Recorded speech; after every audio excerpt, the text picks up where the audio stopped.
Welcome back, everybody, to Maniacal Musings. I'm your host, Jeremy, as always. Just, we're here once again to continue this bracket special. And as we weave our way through the 80s new wave era, which we've had three good playlists so far. This one, I got mixed opinions, but we'll see. It's not just my opinions that matter in this, as you all know. It'd be a really short show if it was. So, but it's not just my opinion. So, thank God. Are a few of them questioning their validity as new wave again? Not because last time there was some question. Not as much as last time. I don't think. I think a lot of I think we're going this part and next part. I think are going to be solely like new wave songs. So, okay. But then again, who am I to judge what new wave is? It's exactly Rebel Yell. Serious? That doesn't. It's new wave. Billy Idol screams new wave no matter what he does. Mm. You think that? See, I just don't see Billy. I mean, to me, we've got the total ends of the spectrums in fucking Flock of Seagulls and Billy Idol. I mean, that's Billy Idol's glittery, shiny self was always new wave in the 80s. He may have changed in the 90s a little bit, but he was always new wave in the 80s. Oh, he's it's funny. I just never saw. I guess I just never thought of Billy Idol as new wave. So I actually did. If you look at it, if you look back at it in retrospect, with him dancing shirtless and sweaty on stage to all his songs and singing along with them, he is 100% fucking new wave. Okay. I listen to me, but it is my own ignorance. Forgive me. But like George Michael. George. Opinion. He's way more new wave than both Yes and George Michael. Yeah, I agree. He is. I mean, but I don't know. I feel like Yes is new wave, same as the Cars. I feel like Yes and Cars are in the same lane. Yes is completely progressive rock, bro. Oh no, rock. I don't know. We're getting ready to do drama. Actually, we're getting ready to do drama on. Well, I mean, all I can say is blame Someone thought they fit. Let the playing begin. Yes. We'll get to this. Sure. But folks, of course, I got to introduce my guest first, and first and foremost, I finally got to meet her in person today and hug her, Miss Amy Balduck of Grounded in Maine podcast over in that direction. I fucking hate cameras over in that direction. Oh my God, people were excited to see her today. Oh my God, especially the one girl I don't know who kept screaming your name for some reason. But you're gonna have to explain to me later who the hell that is. But I won't make you do it on live. But and of course, my co-host is always CJ joining us to be an expert on what's new wave and what's not, because that's what he does. And they don't call him Music God for nothing, folks. And of course, some Muser regulars, Lisa and Phil from podcast. Hello. Are joining us. Last minute joins, but yeah, I love when they do. Sorry, we were late. Yeah, better late than never. We were confussed. We didn't. We thought we had our schedule all screwed up. Yeah. I blame nothing Harley. Unusual. I blame Harley for that though, so that's okay. But and of course, last but certainly not least, former WWE superstar Man Mountain Rock, aka Max Payne. Yeah, working on my announcer voice for that one, man. But welcome back. It's a very stirring rendition of that. Thank you, Jeremy. Very much. I never thought I'd see the day where I get to say former WWF wrestler on my freaking show. So pretty cool. Yay! I mean, star power. I've had Rob on the show, but that's just former wrestler. There's no WWF throwing in that. So no, not throwing any digs at you, Rob. But that's what it is. I took some time to watch some of your mic spots this week, Max. They were pretty hot, pretty good. The what? The what? Some of your mic spots on the YouTube. You had a highlight reel and had some mic spots and. On my on my YouTube channel, yeah. Yeah, and some action, some wrestling action, of course. But I like the mic spots, What do you mean the mic spots? what You're- are you referring to? Yeah, they're not, not shoots, but when you're on the mic, when you're promoting an upcoming, match or whatever, and then there was some shots of you with the car and that type of stuff. Right, Yeah. right. Trying to use some of the wrestling jargon, some of the promos. lingo. Yeah, I got you. Okay. You weren't exactly doing a shoot, but you were doing the mic spot. I got you. Yeah. Well, thank you. Glad you checked it out. Yeah. Yeah, they became more of a thing in the late 90s when The Rock made them popular. But they did them back in the old days as well a little bit. But I think there's a lot of internet shorthand for wrestling fans. I fell in with some wrestling fans for a while, and there's things like Carney and mic spots and shoot interviews and all this shit. Maybe some of the older school wrestlers, it was more, they had different names for these type of things. I don't know. It's funny. Yeah, like promos. Wrestling. That's one of the things I always loved about wrestling is it literally, with Carney included, it had a language all its own. And that's how they got away. That's how you get away with talking in the ring, is using that vernacular that the average person, you could talk to them and they'd look at you and go, huh? Right. And that was always the part of the wrestling business that I found incredibly enticing. That makes sense. Thank you for joining us, Big Bass 09. But let's get the show on the road. And this first matchup, I'm sorry. I might apologize. I didn't make this matchup Frank Brigade. But Amy, you're gonna get that phone this one. I'm telling you right off the bat. It's the only one. It's the only one that sucks on this side of the fucking bracket. But says you. Says me, yes. But it's gonna be the lowest ranked in this part. Number 145 ranked Dangerous Type by the Cars from 1979 versus number 58 ranked Love Shack by the B-52s from 1989.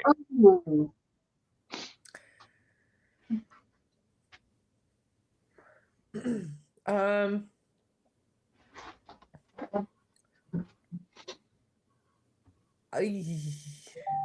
Yeah, I know. I mean, I feel like the Cars is going to be more fitting for this list than Love Shack.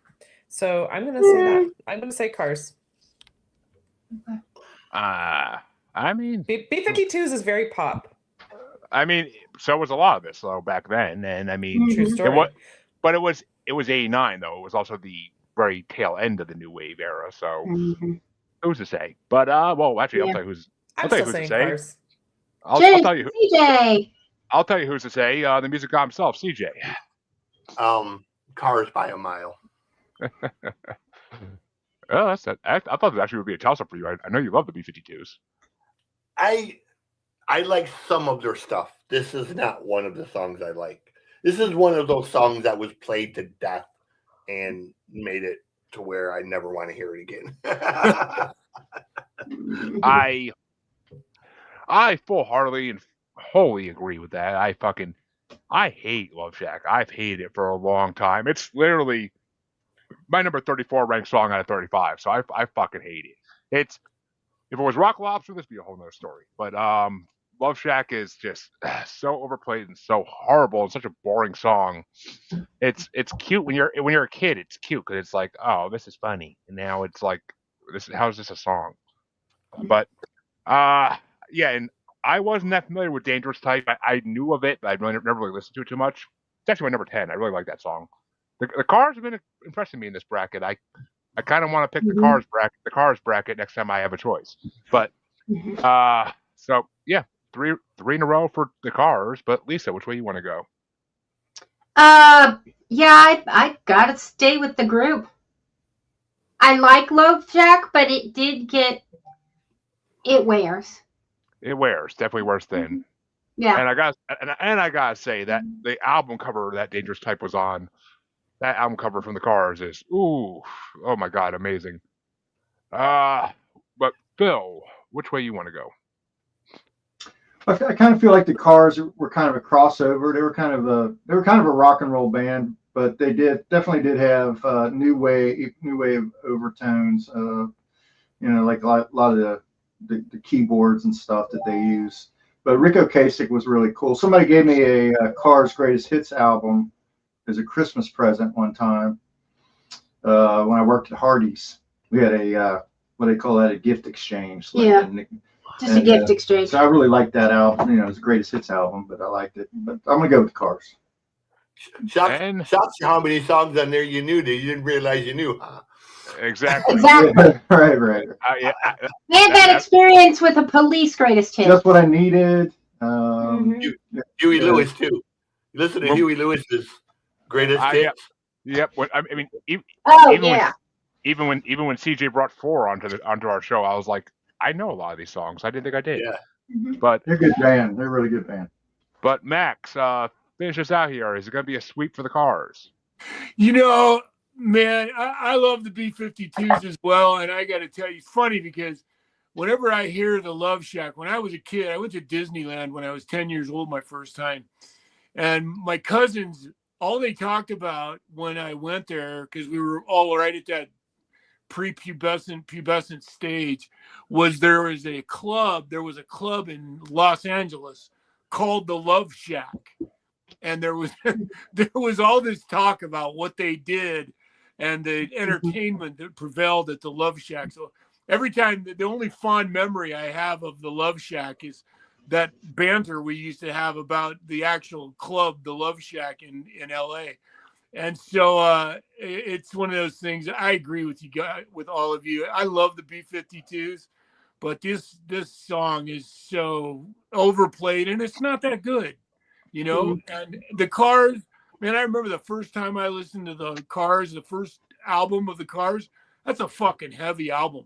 You know, it's got some great shit on it, moving in stereo, and you know that just the guitar tone. I love the Cars. The Cars get my nod on this. Moving in stereo is amazing.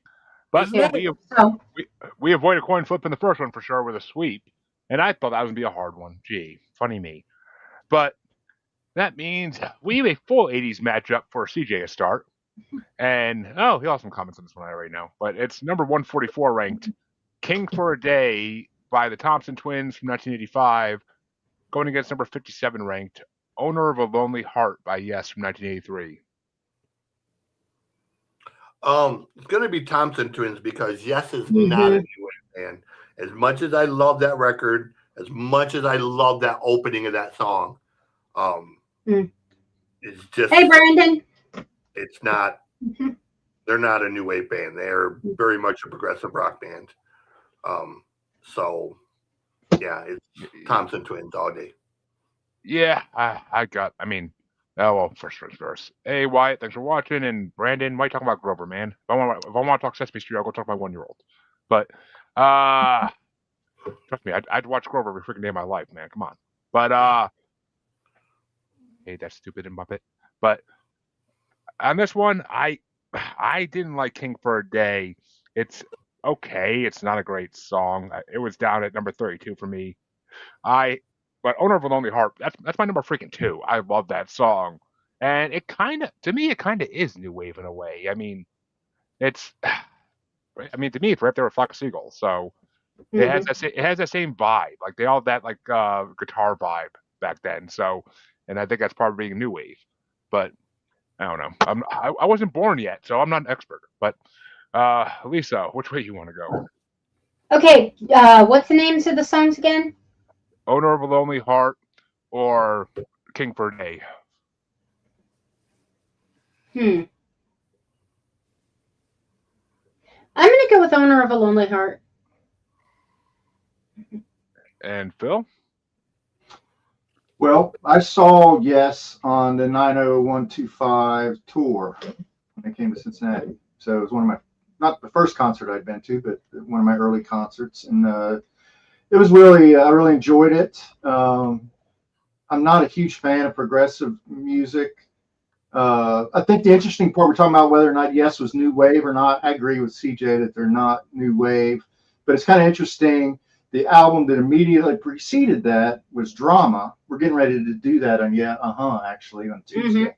But they had a different lead singer for Drama, and that lead singer was Trevor Horn, who was the lead singer of the band that did Video Killed the Radio Star, which was the first new wave MTV video.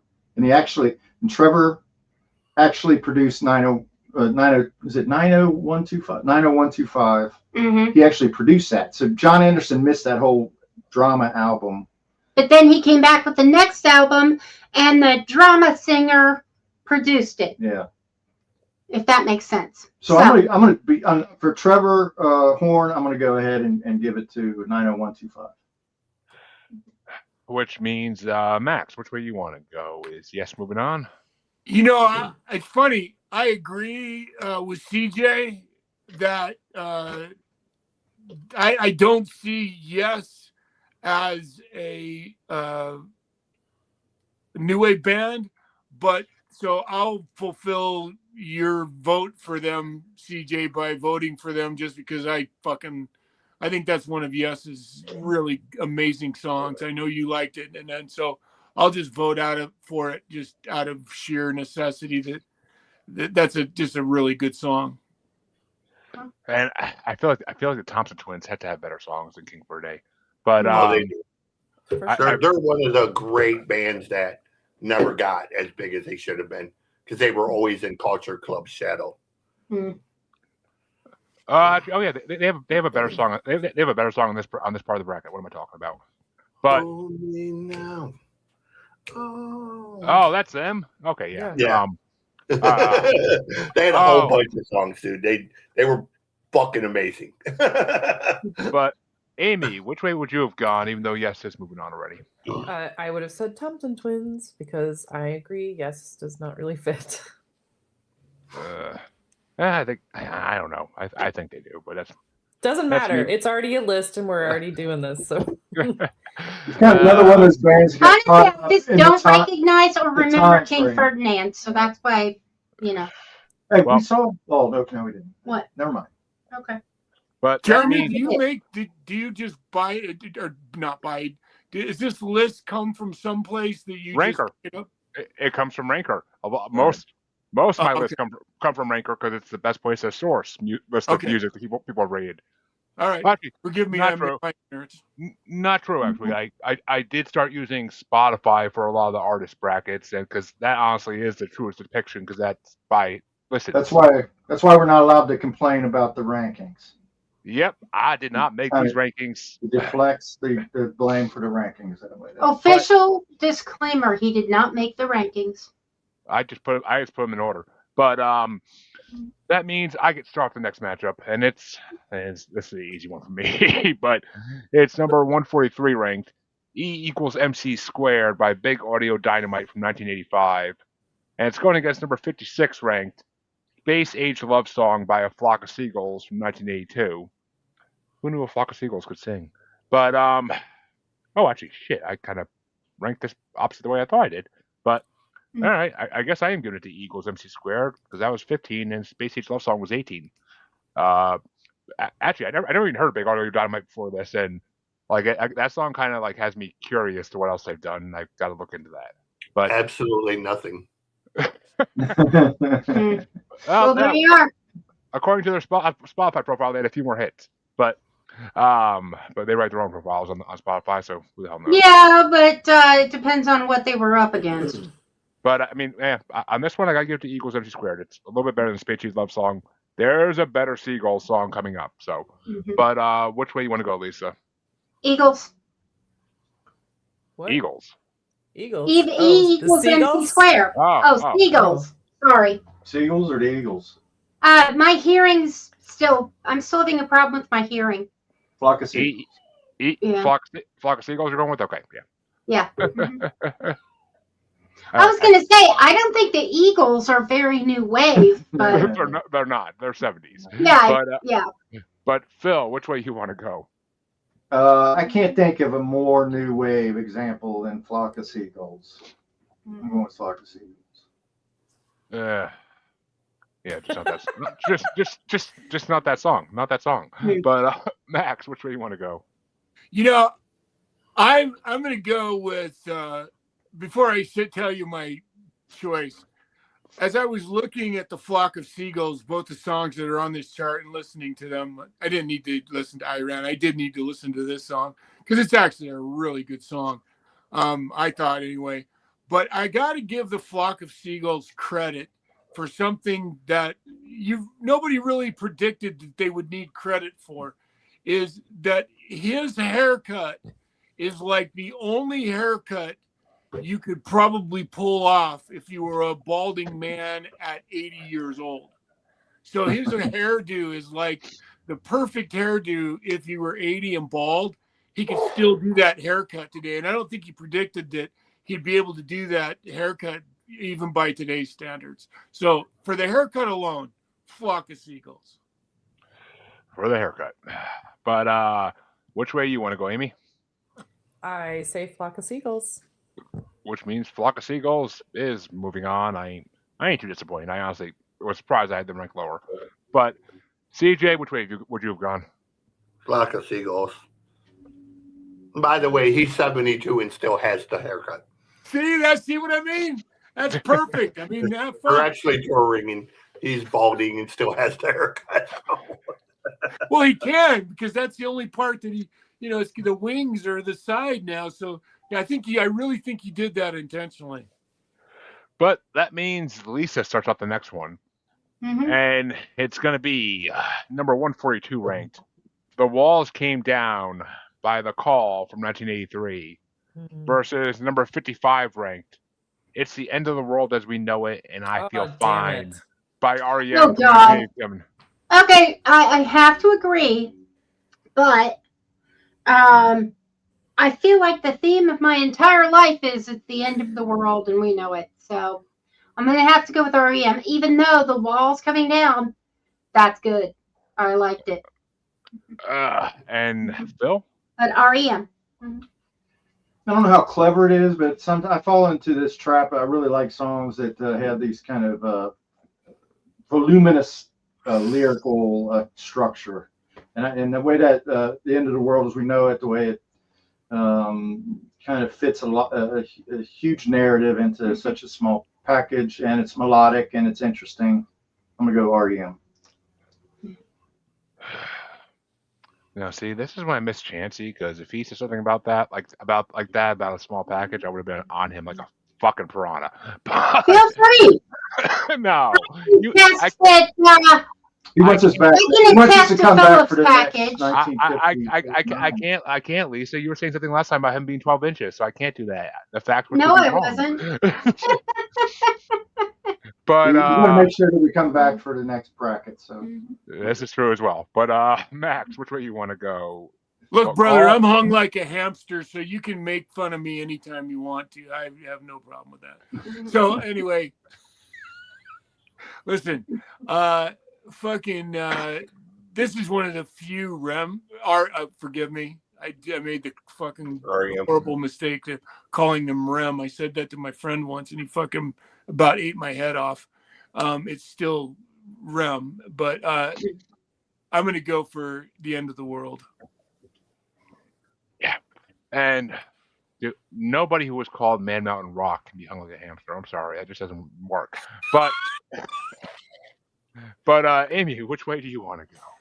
Ooh, this is a really hard one because I love The Call. But well, when it comes to my turn, I got a question for you on that then. But on that song. But go ahead. Which way you want to go? I think I'm going to go REM, just because. Well, it's it. Which means REM is moving on. But CJ, which way would you have gone? I'm going to agree with Amy. I love The Call, but this is the singular song that REM did that I will listen to. REM is one of those bands that will instantly make me change the station. Them and Smashing Pumpkins are two bands that would just instantly, I can't press the button fast enough. So I will go for End of the World. As We Know It. As We Know It.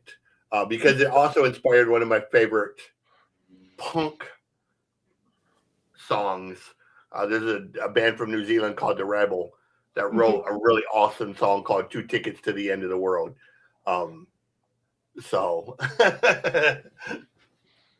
well, my original co-host Chancey was a huge fan of REM. He brought him on the show like 4 or 5 times. I'm pretty sure he did all their discography at that point. But and that's not the only good song they have. Night Swimming is a really good song, but I on this one, okay, is The Call a Christian band? No. yes, Oh, is it? I thought so. Oh, I did not know they that. they were low key, but yes, they kind of Are they were. though? Are they though? Because this is the only song by them I ever heard. And I mean, it's not like they're jars of clay. I mean, I'm listening. I mean, I'm a juggalo, so I'm down with Christian shit. I listen to Christian rap for God's sake with ICP. But I mean, I'm you mentioned clowns and the dogs go crazy. What the fuck? But yeah, I mean, it's I heard this song and I'm like hearing the lyrics and I'm like, is this about the walls of fucking Jericho? Like, is this from the Bible? And then I look at their Spotify like profile and all the other hit songs they have are like, I'm like, that has to do with that. That has to do with that. I'm like, I was raised fucking Christian. I know Christian songs when I see them. I'm like, they're a fucking Christian band. And I'm like, yeah, this is too Christian-y for me.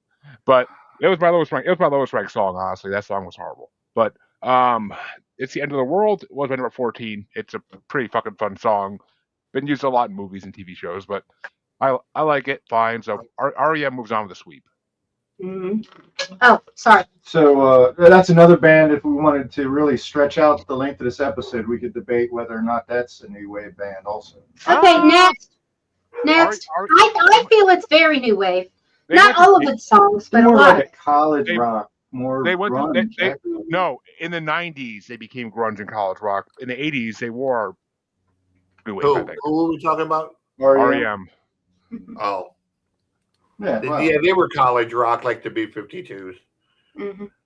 But I mean, college rock expands through genres. But that means the next matchup. So they can start off by Phil, and it's number 141 ranked, "Freedom of Choice" by Devo from 1980, versus number 54 ranked, "Every Little Thing She Does Is Magic" by The Police from 1981.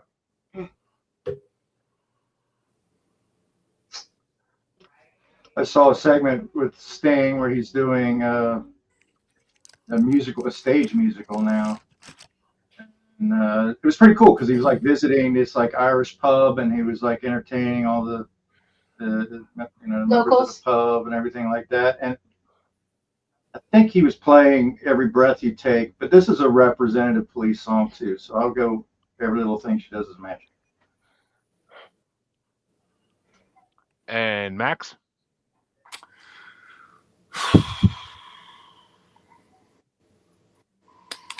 This is yeah. I think I'll go with the Police on this one too. I was gonna say, I know you have a soft spot for Devo, so, but I do have it. But this is one of those ones, the Devo songs that I'm not that partial to it, and I think this is one of the Police songs that it's a pretty good Police song, and I like it. So I'll go for the Police on this one. And Amy? I am with everyone else. Police, please. Said nobody ever that statement, but right? Yeah, right. But CJ, which way do you want to go? Yeah, I'll go with the Police because I'm gonna be honest, I'm not a big fan of Devo. I mean, they're quirky and all, but I've always held this belief that everything Devo did, Oingo Boingo did it better. So Well,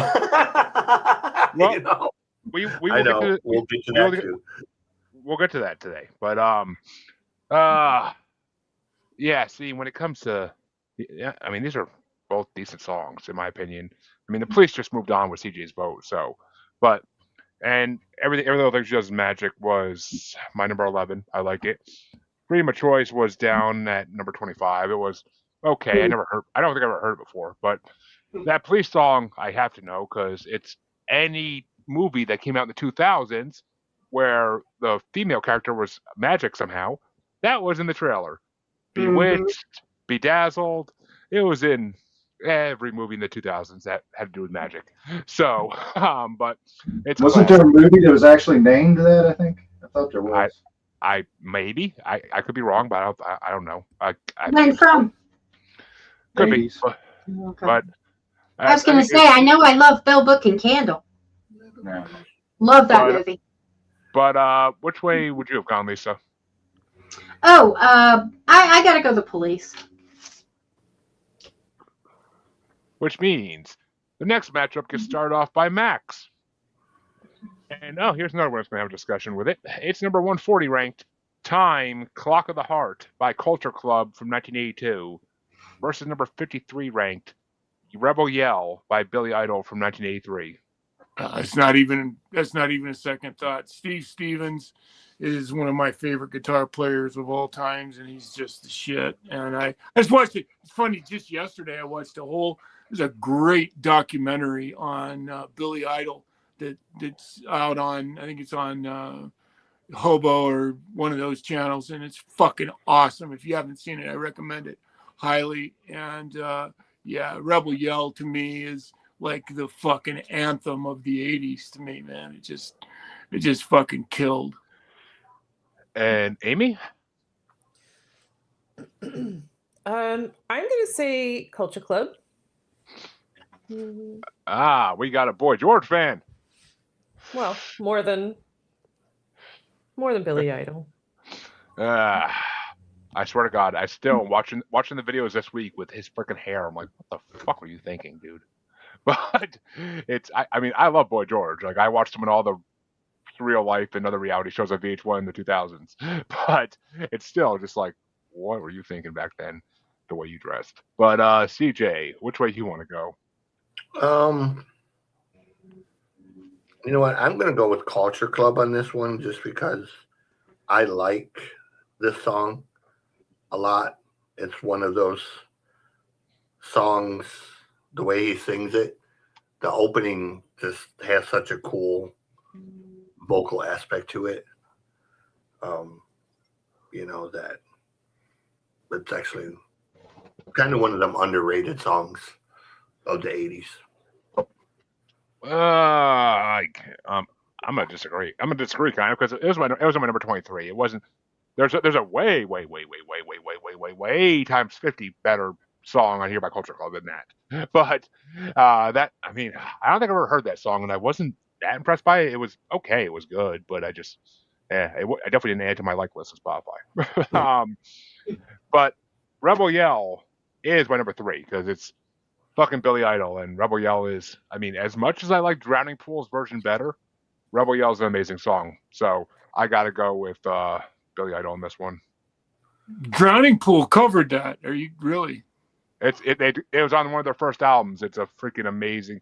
Actually, I heard their version before I heard Billy Idol's. But I gotta tell you though, I Can Only Count to 4 by Drowning Pool is the cover of Puppets. No, that's by Psycho Stick. Yeah, that cover is amazing. But that is fucking great. I can only count to 4. Yeah, Rob is fucked. Rob's one of my good friends. Rob is fucking hilarious. The guy that did the cover? He's the singer of Psycho Stick. Oh my his name God. Is Robert, but he spells his name RAWRB. I haven't laughed that hard in a long. I have not heard that. I have not laughed that. Oh, dude, look them up. Very long. They have a song about boobs. They have a song about tacos. Wow.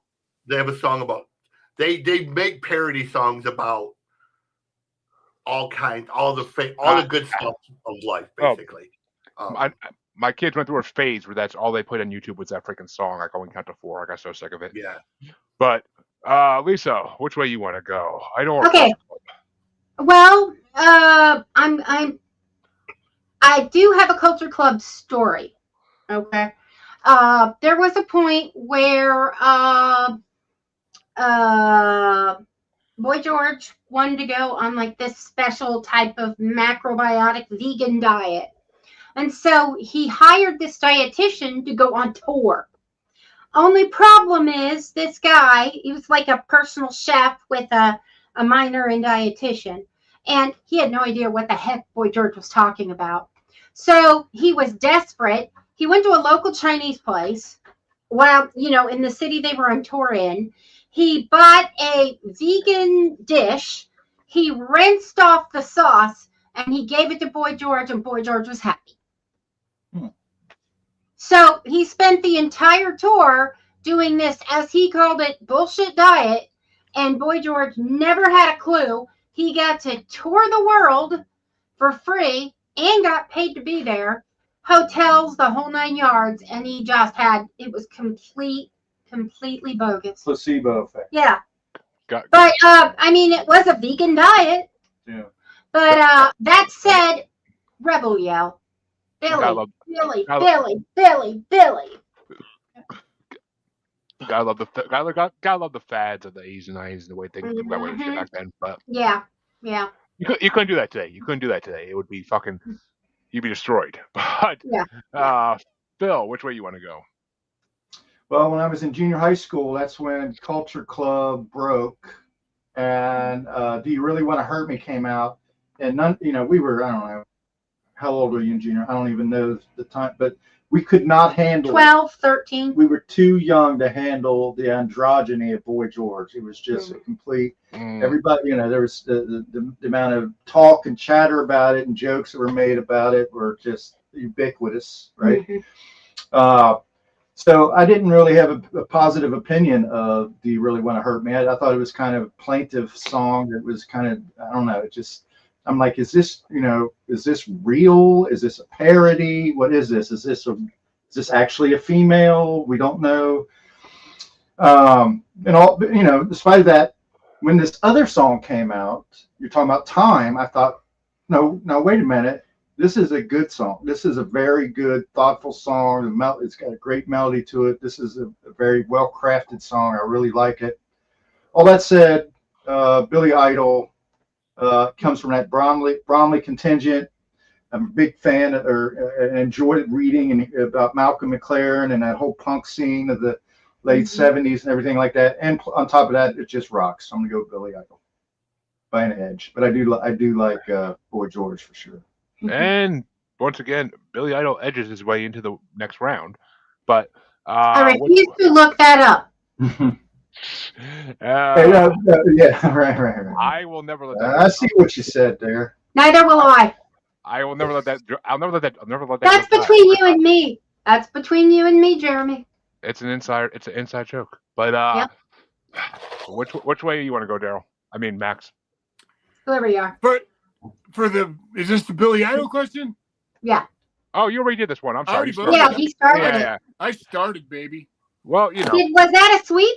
Well, it took us about 6 minutes to go around the horn there. So. No. Was it a sweep? It's not a sweep. It was not a sweep. It was actually pretty contended. And you hear enough stories in between these shits, and you forget who goes first, or who's on third, as well. But I don't know. But the stories are why the people are engaged, right? The stories are the thing. Well, what I mean, the one person watching, yeah. But let me we're back on top to Theodore Grover. and it's gonna be number 139 ranked. It Must Have Been Love by Roxette from 1990. Which is the only 90s song that actually made this. But it's going against number 52 ranked Lips Like Sugar by Echo and the Bunnymen from 1987. Oh, Echo and the Bunnymen. And CJ? Yeah, I'm going Echo and the Bunnymen myself. Another of those quirky bands that, were fun to listen to. I mean, It Must Have Been Love is my number 19 ranked. As much as it makes me think of Pretty Woman because I love that fucking movie, but who doesn't? My mom had the biggest crush on Richard Gere my whole childhood until my dad when he was driving a motorhome from my grandfather's company, where they let stars use the motorhome during commercial shoots and whatnot. My dad found out that Richard Gere is short as fuck, and they use uplifted stages any movie he's in. So, And that makes him less handsome? to my mom, yes. 'Cause my dad was short. My mom hated short guys after her divorce. But so, but I mean, I love Julia Roberts and a movie. I was a kid. I was a teenage boy, and it's a movie about hook. It's a movie about a hooker, so I had to watch it. But the songs okay. What was the other one? Lips Like Sugar was a little bit lower for me though. That was my number 31. So I gotta go Roxette. I do like that song a lot. Echo and the Bunnymen, we've seen them before in brackets, and I can't get into them. Lips Like Sugar is just it could have been better. It could have been better. I don't know. I mean, but Lisa, what do you think? I don't know. He's apparently typically listed as 5'10". That's a fucking lie. He was the same height as my dad. My dad said, and my dad's like five. Okay. My dad was like 5'5", 5'6". Okay. Okay. So, you know what? I'm not 100% remembering either of these, but I'm going to go with Lips Like Sugar. Echo and the Bunnymen. Which actually, it's funny, and since Amy actually got to meet me today in person, and see the monster I actually am. I was thinking that. I was like, how are you so tall if your dad was that short? It happens. I'm a donor baby. My dad had cancer when he was a teenager and killed his boys. But Okay. it's funny because when I used to go out with my dad to bars all the time when I was in high school and shit. And my dad would always be like, "Oh, that's my bodyguard," because I was taller than him by a mile, and I was a fat kid, so I looked like a bodyguard. But Phil, which way you want to go? I'm not like a tall guy, but I have experienced height discrimination before. It's not a pleasant thing. He's at least 5'9". Well, you get passed over in promotions. That's average. On top of the fact that women might opt for the taller guy, things like that. People find you got a few guys inches more on funny, me, babe. So might say whatever. I think it's so funny. This is going to movies and not music. We've we strayed. do that. Yeah. Well, okay. Well, I'm just gonna cut to the chase. I'm a sucker for a good ballad. I love Must Have Been Love. It's so beautiful. There's certain songs that I'm just might be manipulative and a heartstring puller, but I just love that song. I love the way that Mary Fredrickson sang the song. It's terrible she's not with us anymore, but I just love that song. And I could have swore, Phil, you had something for Echo and the Bunnymen, that you really had like a thing for them. Am I thinking of a different band? Oh no, I'm thinking of Susie. Maybe Aaron? Yeah, I'm thinking of the Banshees. Yeah, I'm thinking of the Banshees. Yeah. He's definitely into the Banshees. Well, I think it's who I'm thinking of. But Max, which way you want to go? This one's still contested. It's a toss up because I'm not really a big fan of either one of these songs. So my inclination would be to vote for Roxette because of Pretty Woman. I am a huge Pretty Woman fan. But I think I'm going to go for Echo and the Bunnymen on this one. Which means Echo and the Bunnymen is moving on.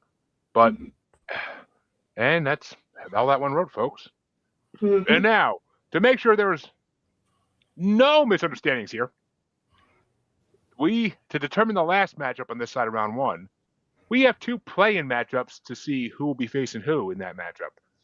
And for those who don't know, because apparently there was confusion last time, play-in matchups are when there's just too many songs and you need to make more matchups to throw the songs into the first round even. Since there's confusion last time. For the first time in 3 fucking years of doing brackets, there's confusion on what a play-in is. I'm like, we've done this 1,000 times. It's like, what the fuck? I just never knew what they were. In fairness, I'd never seen one before. Now I understand. You have, though. Maybe you weren't paying attention, but you have. But I know you. When did I see this? On other brackets of mine you've been on. I don't think so. He does a play-in matchup in almost every single bracket. Max. Well, okay. Either I do play in matchups, or the brackets become a lot longer and more parts, and I try to avoid that at all costs. I just didn't remember it, brother. So thank you. Because it's all good. It's all good. But like Led Zeppelin, nobody wants to sit through 6 parts or 7 parts of a fucking bracket. So. Oh God, no. And I mean, if I ever get my dream of doing a Lord of the Lost bracket I have made up, it's about 10 parts. But I will be in here. I mean, it might be best with the condition of being with listening to Lord Hopefully, of the Lost. we got a Zappa coming up here in the near future. I did make a Zappa bracket and a Captain Beefheart bracket for my good friend Aaron, but. The Zappa bracket's fucking brilliant, dude. You did a great job with that. You could thank top50songs.net. They pull all the they pull stats off of last.fm and they use that to rank them. Well, Max, you can pick it next time you win the nomination, right? Yep, whoever wins the wheel can pick it next time if they want to. That's coming up. That's the wheel's in 2 weeks, so we'll see. I've never seen the wheel. I think you did, but okay. You were on the left. Maybe not. I don't think so. I don't know. Maybe not. If you were on cartoon theme songs, you did. But the first play-in matchup, however, though, it's going to get started off by CJ, and it's number 138 ranked. It's a Mistake by Men at Work from 1983 versus number 51 ranked Der Commissaire by Falco from 1982. Oh, that's a tough one. I don't like either one of these songs, to be honest. I like Falco as far as Rock Me Amadeus. That's an amazing song. Men at Work. What song is it by Men at Work? It's a Mistake. It's a Mistake. Yeah, it's not one I'm really that familiar with. I wasn't either till this. I'll go with Falco just because Falco is weird. I like Falco. Yes, if you watch the music video of him dancing, he's very fucking weird. But It's a Mistake was my number 22. My first time hearing that song by Men at Work, and it's not my favorite Men at Work song, but it's a pretty good song. It's fun. Der Commissaire is my number 9 for the music. Not for Falco, for the fucking music, and that's it.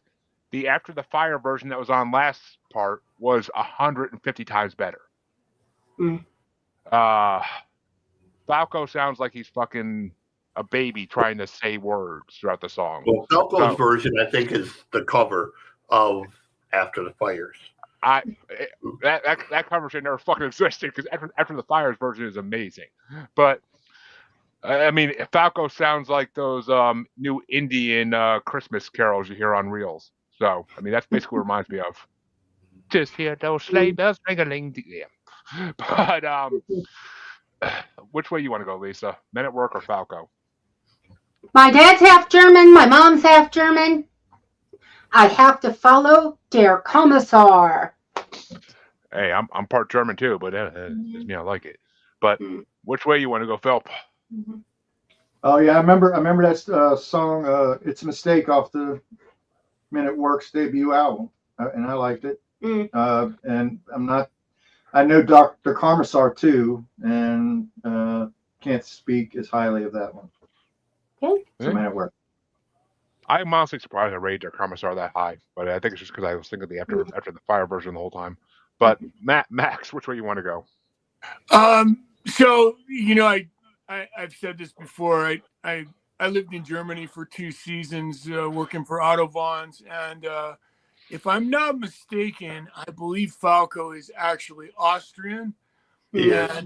And he is like considered like here's Jesus in Austria, and Falco is like right here, just Jesus and God, because he's like that one thing that the Austrians can go, yeah, but we got Falco, and so I really like Der Kommissar, but the Men at Work song, isn't that like isn't that like a protest against nuclear weapons? I think it is. I think it's a protest song. It is a protest. Yeah. I'm I pretty. can see that. Yeah, check it out. I could be wrong, but I think for some reason it's a protest against nuclear. Like that's the whole point of it's a mistake is to ever fucking release the Kraken. So anyway, even saying that I like that song, but compared to Der Kommissar and my appreciation of the Austrians' Falco imagery, I'm going to go with Jesus reincarnate. Austrian Jesus. Yeah, the Austrian Jesus. Okay, Wikipedia says its mistake is a protest song, Cold War protest song against nuclear war. There you go. They need to bring it out now. Put it right there next to another brick in the wall. But which way would you have gone, Amy? I would also say Men at Work. Yeah, in a failing effort because Falco does move into the first round. But to see who Falco's going to face in the first round, we have another matchup. And it's going to start off by Oh Look Me. And, oh, fuck. No, this is actually a hard one. But, actually, oh, no, it's not. My rankings are pretty clear on this, I think. But it's number 137 ranked. Synchronicity 2 by The Police from 1983. Versus number 50 ranked. Beds Are Burning by Midnight Oil from 1987. And Synchronicity 2 is, I ranked it number 21. It's a decent song. Not my favorite Police song by any means, but it's a decent song. Beds Are Burning, I put number 8. I never heard that. I don't think I ever heard that song until this bracket. Oh my gosh. Wow. Really? See, you are not Gen X. I may have heard it. Yeah. The chorus sounds familiar. The rest of the song, completely new to me. The chorus sounds familiar. But every time I mean, even the song isn't even that great, except for the chorus. Yes, it is. Great. It is awesome. That fucking drumming and the rhythm part of that. That's one of those like. Can you name this tune in 2 notes or 1 note? No, you're just like right? You instantly know. If you are Gen X, you know. Because it starts off with that fucking trumpets that go dun dun dun. Those first 3 notes tell you. Yeah, I mean, the song starts. But I mean, I was also born. I was born a year after that song came out, so give me a fucking break here. But the chorus is just amazing. It goes from that like protest to how do we know that the world is turning?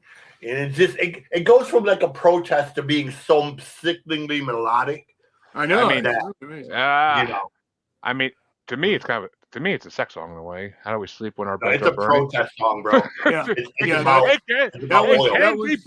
That was a fight for the Aboriginals. There's no doubt about that. I was going to say it's a protest about them putting oil fields where the Aboriginals lived.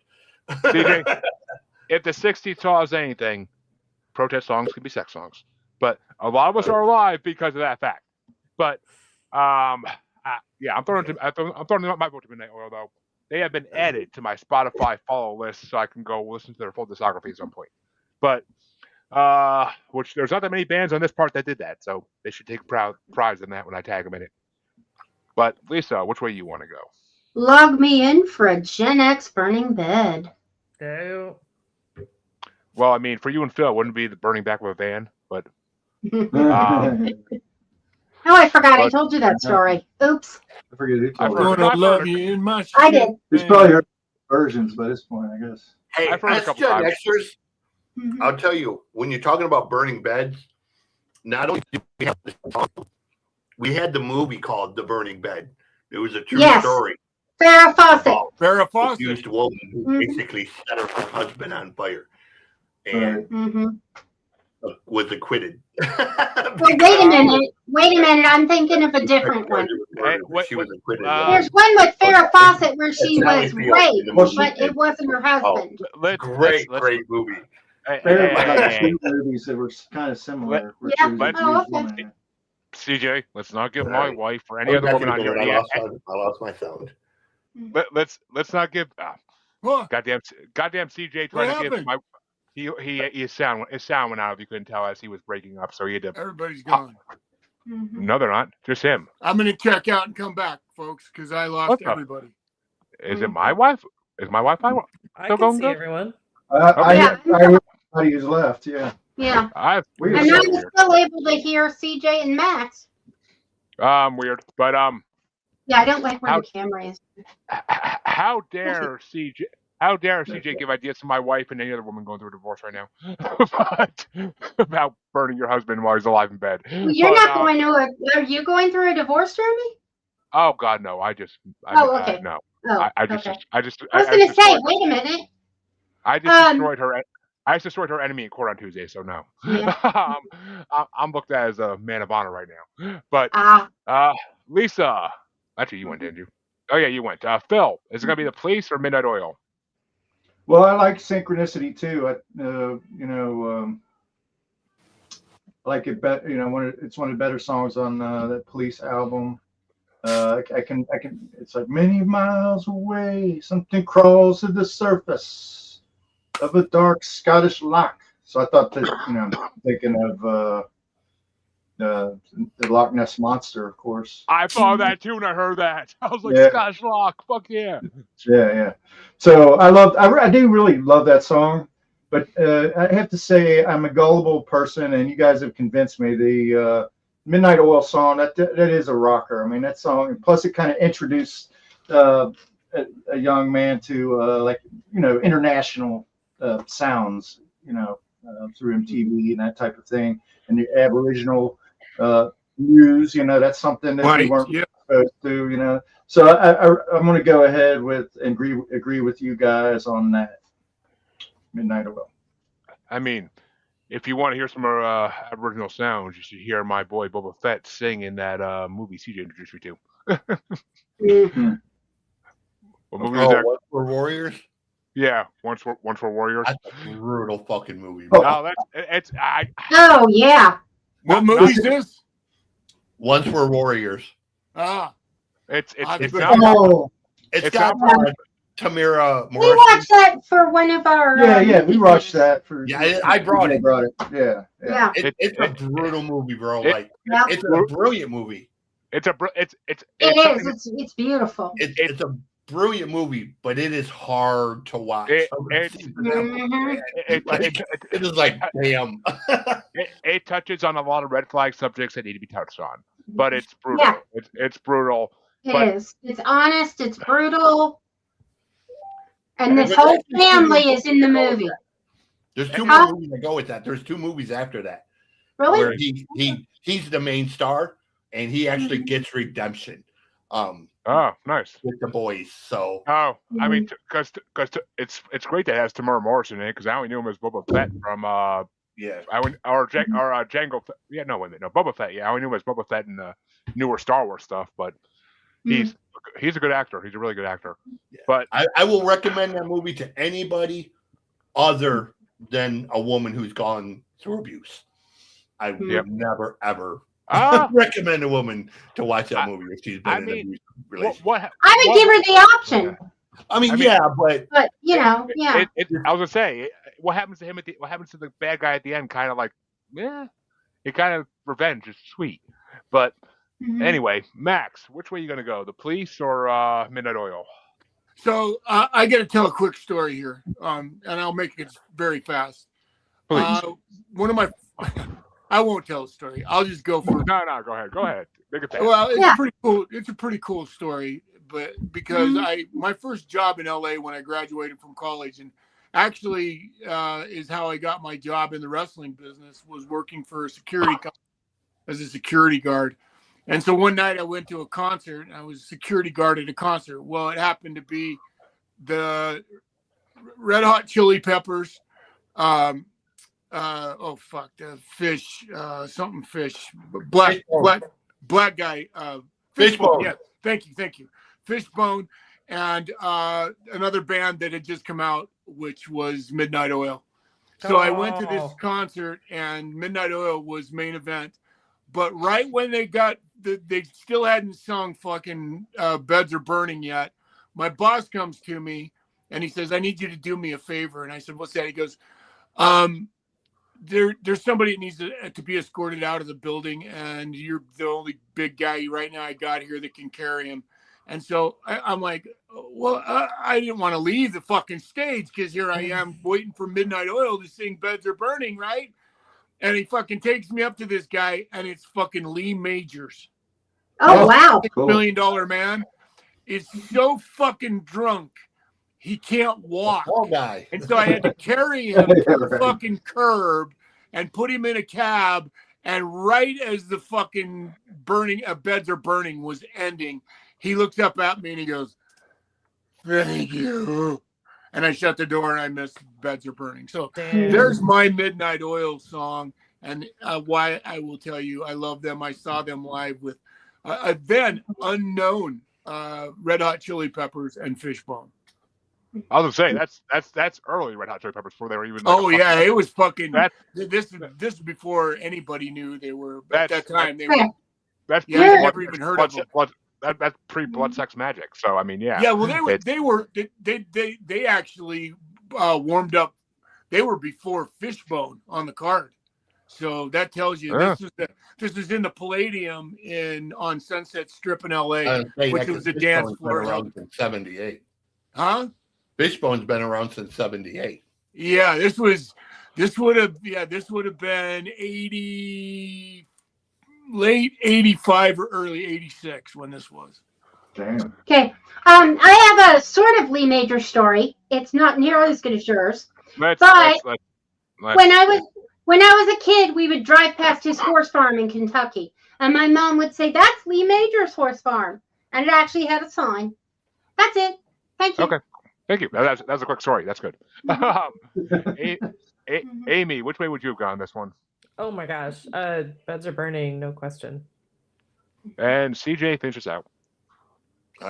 Beds Are Burning is not even close. I like the other song, but I was gonna say you love that album by the Police. Police is great, but you can't compete. Midnight Oil is not that song. And plus, the police already have a song in the second round, so it's fine. Okay. But that means that Lisa gets to start this last matchup in this side of round one that those two play-ins created. So it's gonna be Der Kommissar by Falco versus Beds Are Burning by Midnight Oil. Oh, Beds Are Burning. Very quick. I'm good. And Phil? Beds Are Burning. Did I tell you my Lee Major story? No. He came walking across the highway when we were passing his mansion and almost hit him, but he jumped up about 60 feet in the air and came right back down. He was fine. Did he land on his feet, though? Hell yeah. But Beds Are Burning. And Max? Beds Are Burning. And Amy? Spouse abuse. Beds Are Burning. And CJ? I already said Beds Are Burning. It's going against Falco now, though. Like I said, I already said Beds Are Burning.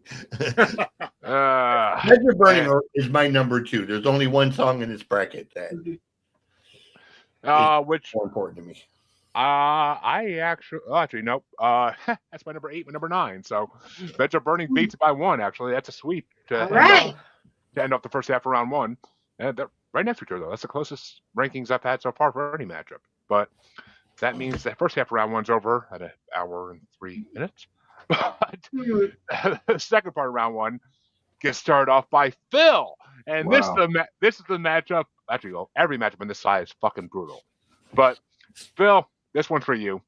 It's number 100 ranked Karma Chameleon by Culture Club from 1983 versus number 16 ranked Rock the Casbah by The Clash from 1982. Ooh. The Clash. And Max? The Clash. And damn, okay, it's not going the way I thought it would. And Amy? The Clash. And CJ?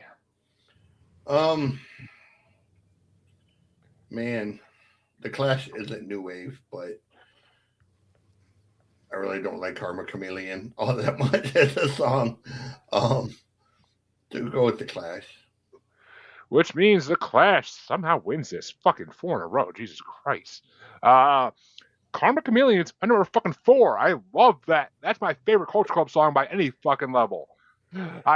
my whole childhood I spent questioning what the fuck the name of that song actually is.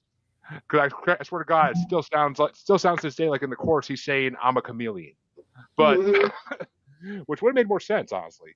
But Rock the Casbah was my number 16. It's one of those songs that got so played out in the fucking 90s and 2000s that I can't really stand it anymore. But it's played at every fucking bar mitzvah and wedding ever. So I mean, it's like, ugh, like I'm sick of it. But so I'm gonna throw one to Culture Club because I love Karma Chameleon. It's fucking their best song, in my opinion. It's a great song. Yeah. Great song. But Lisa finishes out. Which way would you have gone? I always thought it was a karma chameleon. He could be karma in any way, but Well, I mean, Yeah. that is what it is. But I mean, okay. when I was a kid, I Yeah. didn't know what the fuck karma. I didn't know what karma was when I was a fucking kid. So I Okay. never wrote about it. I don't know. Rock the Casbah. I'm going to go with Karma Chameleon because I felt like it was a little more fun. It is more fun. Yeah. And that fucking I don't know what the hell it is in there, a saxophone or something in the middle of it, like. But that means that Max gets to start this one off, though I kind of wish it was CJ. It's gonna be. Well, let number nine- CJ have it. All right, go ahead. I will. We'll get to it. No, you do it, CJ, please. Because I know CJ's waiting for this. But CJ, it's number 99 ranked Dead Man's Party by Oingo Boingo from 1985 versus number 15 ranked Our Lips Are Sealed by the Go-Go's from 1981. Fucking hell. All right. I love the Go-Go's. Don't get me wrong. Mm-hmm. They are not Oingo Boingo. Yeah. And in fact, it's funny that this song is in there because when you texted me that this was on in 30 minutes, I was literally finishing up the movie Back to School. And they are like in the movie singing a Dead Man's Party. I love Danny Elfman. I love Oingo Boingo. Oingo Boingo is one of them bands that can just do no wrong to me. I mean, they were kind of the epitome of the style. So Dead Man's Party all day long by a mile.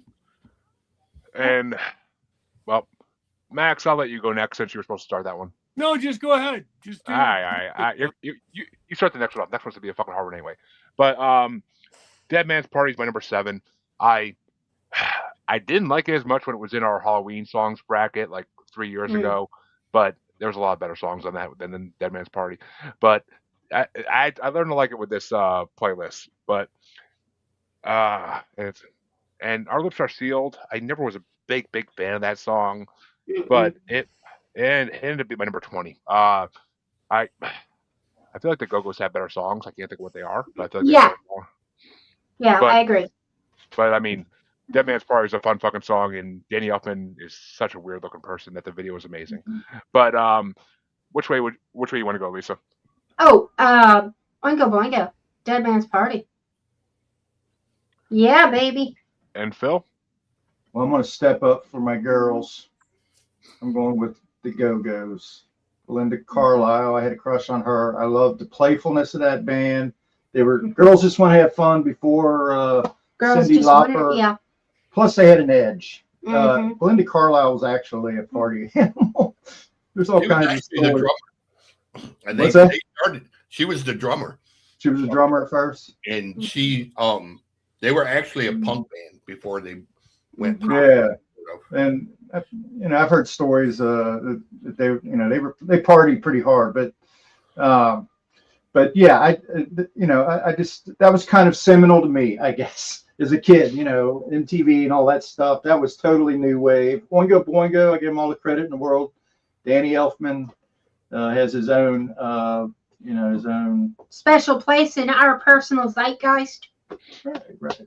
He also has a crush on Jenna of also like Jane Dharma. Wheatland. I always thought she was cool. I really liked her. Especially when they took, who was it? She was on the Surreal World, and one of the rappers was on there, and she was giving her shit about being a has-been or something. And I was like, shut the fuck up. Who the fuck are you? I mean, this girl, Jane Wheatland was back there. She was the beginning of that pop movement, really. Yeah. Translated into rap eventually. But anyway. It's like, well, you're on the same show I am, yeah, has been, bitch. Well, there's such thing as keeping it real. And There's such a being thing as me. shutting your mouth. You know? Yeah. So, And Max, which way you want to go? The Go-Go's or Oingo Boingo? I agree with CJ. The level of impact that Danny Elfman has had in the music world is almost unmeasurable. I mean, this guy's fucking done. I mean, first of all, he's in an amazing pop band like Oingo Boingo, and then like it just seems like every fucking movie that comes out, he's either the musical director or he's at some level involved. He's involved. Yeah. He's involved, yeah, and he's almost a John Williams. Not almost. He is a John Williams with a modern day mentality. So Danny Elfman gets my nod on this one. Mm-hmm. I don't know if I can compare him to John Williams. John Williams is a god, but well, fuck though. Look, come on, look at the movies that we all love that Danny Elfman was involved in, brother. Pee-wee's Big Adventure. I will tell you. Batman Returns. Seth MacFarlane said best in the Family Guy Star Wars special when John Williams gets killed in one of the scenes. He's like, "Oh, great! Now we got to get Danny Elfman." Well, that says it, doesn't it? Right there, that pretty much defines. Yeah, John Williams agrees. Danny Elfman's place in history. Well, if John Williams died, then Danny Elfman could do all the Star Wars movies. I'll give him that. But that means, Amy, which way would you have gone? Ooh, not really a fan of either of those. But I guess I would go with the Go-Go's just because. Girl power. Dead man's party. Leave your body at the door. You don't need it no more. but that means that Max can start off this one, and it's going to be number 98 ranked. Money for Nothing by Dire Straits from 1985. Verse number 14 ranked. Hungry Like the Wolf by Duran Duran from 1982. Frick. To me, there is no song that defines the MTV. I mean, it's still today. It's still being used to define the MTV logo. And 80s. Yeah, there is just no song that defines music television more definitively, and it's got Sting in it. That's the irony of it all. It's even got Sting in that fucking song. I love Money for Nothing. It's Dire Straits on this one, all the way. And Amy? I hate them both. I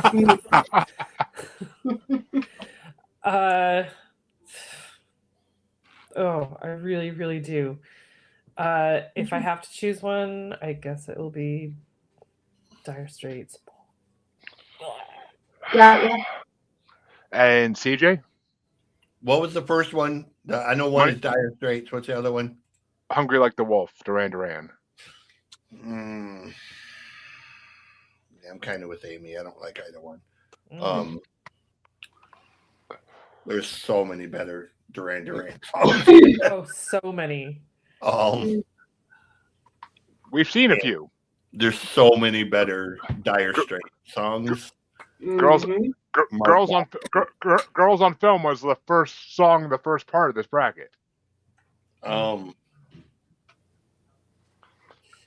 I guess I'm with her. I'll go Dire Straits just because Mark Knopfler is, he's one of them guitar players who never gets mentioned. That should get mentioned. Yeah. Princess Bride soundtrack. Don't get me started. Don't get me started on that fucking movie. Don't get me started. Love that movie. I love that movie. I have the soundtrack because I love that Mark Knopfler guitar. I make fun of that movie on a regular basis. Ask CJ, but I think we all do. Yeah. Oh no, I hate. You're supposed to. The only movie that's worse than that movie is Spaceballs, in my opinion. Oh, I love Spaceballs. Zip it, Skippy. We can't help you if you say things like that, Jeremy. We try. I hate both those I movies with told a you, passion. there is a rule. Thou shalt not talk shit about Mel Brooks. That's the Yeah. only Mel Brooks. That's the only Mel Brooks movie I ever talk shit about ever. But I fucking hate Spaceballs. I'm too big a Star Wars fan to like that movie, and too big an Aliens fan. But well, all right. Money for Nothing.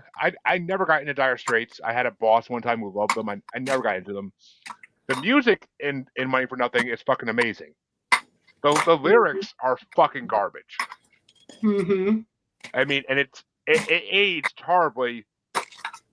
Is somebody fucking like holding brass knuckles getting ready to punch me for talking about Princess Bride? What the fuck? Like, it's all I'm hearing. But Sorry, but it was you. But I mean, it was me. It aged horribly because who the fuck wants MTV these days? MTV has been horrible for 20 years now. So Yeah, but its impact is regardless I of know. what you think. Yeah, its impact is. But yeah. I will give a vote to Hungry Like the Wolf because I actually like that song. It's actually, if you ask my wife, it's actually my sex song playlist. But What? I even got a dance to go with it. I can see that. But Sadly. I look like a wolf. What can I say? But and I love Twisted's version of it though. Twisted's version, best version of it. But I'll give a vote to Hungry Like the Wolf because I love Big Fat Liar, one of my favorite movies when I was a kid, and that song was prominent in it. So, but which way do you want to go, Lisa? Oh, I'm going. Damn. Money for Nothing or Hungry Like the Wolf? Yeah, Money for Nothing. Yeah. All right. Well, Sorry. It'll get killed. I knew which one I wanted to vote for. I just couldn't remember what it was called. Lisa, you don't need to apologize. It'll get killed next round. I'm pretty damn sure of that. But Phil, which way you want to go? I mean, Hungry Like the Wolf was huge when it came out, and so was Money for Nothing too. Now that I think about it, but I prefer Sultans of Swing as far as featuring Mark Knopfler's guitar playing. I love that Southwest kind of sound that he generates. For which song? Money for Nothing, Money for Nothing is being nominated, but we're talking about Sultans of Swing for a second. But okay. But I do think he's underrated as a guitar player. I had a girlfriend one time that I know it's a surprise to you, but she thought it was funny to. You were 25 when we met. To do prank jokes, and she would call herself Mark Knopfler when she would call. She'd crack herself up, and she was hilarious. She thought she was hilarious, and it's really the reason I fired her. I think because I thought it was a pretty stupid thing to do. But I'm going to go with. Money for Nothing. Well, good save there, Phil. Good save. But yeah. 5 minutes later. Right. Not all of my stories relate to my vote, but some of them meander. I'm just trying to, add some narrative to this thing here. Well, I meant good save because now Lisa won't hit you for saying that you fired her. But I don't care if you fired an ex-girlfriend. I'm okay with that. Well, Lisa would be the one to fire me, that's for sure. But that means that Amy gets to start the next matchup off, and I'm dreading the way I think this. I'm dreading the way I want this to go. I want this to go one way. I have a feeling it might go another. I'm kind of pissed, but it's number 97 ranked, "Careless Whisper" by George Michael from 1984, versus number 13 ranked, "Burning Down the House" by Talking Heads from 1983. Okay. I love George Michael, but that song rubs me wrong. So I'm gonna say the other one. Burn Down the House. Yeah, not a fan of that either. But I really hate "Careless Whisper." Well, how dare George rub you wrong? Any other George Michael song? Was it in a restroom? I think you can probably. I think there might be a class action. Sorry, couldn't resist. Oh, Jesus. I walked right into that. And I had to pick up the stroller. and see, you got to rub them right. You can't rub them wrong. But CJ, this is kind of like Jack Tatum out there in the middle of the field getting ready to take somebody's head off. So just gotta watch for it. I saw CJ's face when I said the choices. So which way you want to go, CJ? First off, Careless Whisper is not a George Michael song; it's a Wham song. I was just Right. gonna say. Yeah. Let's make that. Right? I think that's a Wham song, not a George Michael. I know George got all the thing, but you know, Yes, that too. other dude, Alan Ridgely, was a great songwriter in his own right. Yeah. So let's give credit where credit is due. Yeah. Thank you for that, CJ. Honestly, man. We will go with Burning Down the House. Because I know this is going to go over most people's heads, but one of my very favorite episodes of the TV show Hunter, that song is very prominent. There's an episode, and there's like an arsonist running. I love that show. And Red Dryer.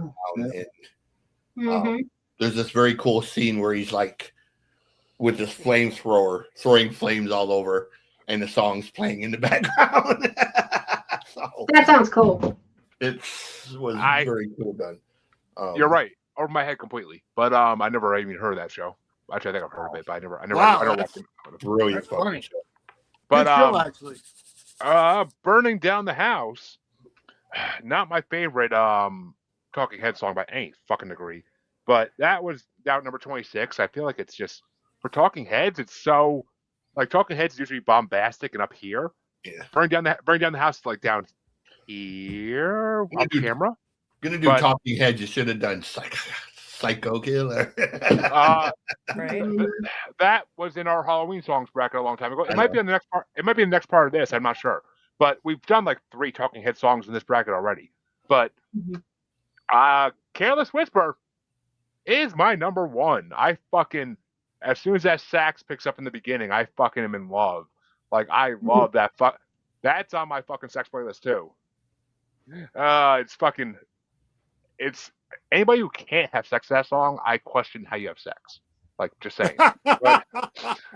Like, it's got the perfect melody, the perfect beat, and everything else to go along with it. Like, it's one of the most romantic songs ever. Even if it's kind of heartbreaking, the lyrics, but still, like, it's just that melody is just like baby making music. But unfortunately, the only baby I ever made, the music in my headphones, was my podcast co-host saying, "Where's Jeremy?" But yeah, that's true. My baby was conceived during a podcast. But Wow. in a separate room off camera. In a separate room off camera, but I still have my maybe headphones on. TMI. I don't know. Just Nah, my fans all know about it. I fucking have been loud about that since it happened because it's proves my love of podcasts. But Lisa, which way you want to go, George Michael or Talking Heads? I gotta go Burning Down the Bed. Burning Down the Bed. Wrong song. Burning Down the House. Sorry. I'm setting everything on fire today, so let's just stick with it. Watch out. Fire! Watch out, Phil. I'm burning. Watch out, Phil. But which way you want to go, Phil? Remember, I don't know if you were with me one day at Mary, our tenant upstairs, had the windows wide open, and she was just uninhibitedly singing Burning Down the House, just like you could hear it all through the neighborhood. And that's not why I'm picking it, but I'm going to go with Burning Down the House. Let's prefer it. You know, you would think Harley's fucking here because number 1's got voted out. But that's a Harley thing, goddammit. I thought it was safe. The Harley effect. I thought it was safe. But fuck. That means Talking Heads moves on. God damn it! I'm pretty sure my top 2 just got cat butt. Cat butt. Cat butt. Cat butt. But Max, which way would you have gone? You know what? It's so amazing. I love Careless Whisper. Don't get me wrong. It is just a beautiful. I can't say enough about. I think sonically and lyrically and melodically, it's just a fucking wonderful song. But I differ from you in the sense that, to me, I think Burning Down the House is fucking Talking Heads. To me, this is just my personal feeling. It's my favorite song, and I think they're best, and I'll tell you why. Sonically, when you fucking hear that song on a badass stereo, from an engineering standpoint, that fucking song rules on an amazing stereo. It hits so fucking hard. And I love that about music that is surprisingly that hard. Obviously I love heavy music, but I would never think you could cast Burning Down the House in that picture, but it does, and I love it for that reason. So I go with Burning Down the House. Okay, one, and only one. Their best song is Once in a Lifetime. Don't get confused. But I don't think it's as good as Burning Down the House. That's just my personal opinion. I do. It's the same as the song we had in this part already. It's the same as End of the World as We Know It. Like, it's got that fucking delivery style that keeps you like going. It's like the talking in between, like the singing is fucking amazing. But then again, that's why we all have our own opinions. It's so great about why we do this show is because we all have our own feelings about things and the way they are. I will tell you, we did the Rolling Stone Top 500 songs back in the early days of these brackets, and the only Talking Head song in it was like Once in a Lifetime. So cool. But well, it's like the tom-tom drumming in Burning Down the House is what kind of sets it apart, I think. It's not like hi-hat drumming. It's more the echo of it and everything. Gives it a lot of depth. That means, actually, no, we're skipping CJ because he started off the Oingo Boingo one. That means I start off the next one. And it's going to be number 96 ranked. You might think by the Cars from 1984 versus number 12 ranked Sweet Dreams by the Eurythmics from 1983. And you might think was my number 6, actually. I really love that song. Sweet Dreams was my number 17 because of the simple fucking fact Marilyn Manson did it better and always will be true that he did it better. I don't care what anybody says. Marilyn Manson's version of that song is so much fucking better. Even the way he changed the chorus is better, in my opinion. So it's so much better. The guitar in his version is so much better. It's just the Eurythmics version to me it's a decent dance song, but Manson's song's a better dance song. So because of that alone, I will gladly go with You Might Think because it's one of the Cars. It's up there in the catalog for the Cars in like the top 5-10 songs. So, but which way you want to go there, Lisa? The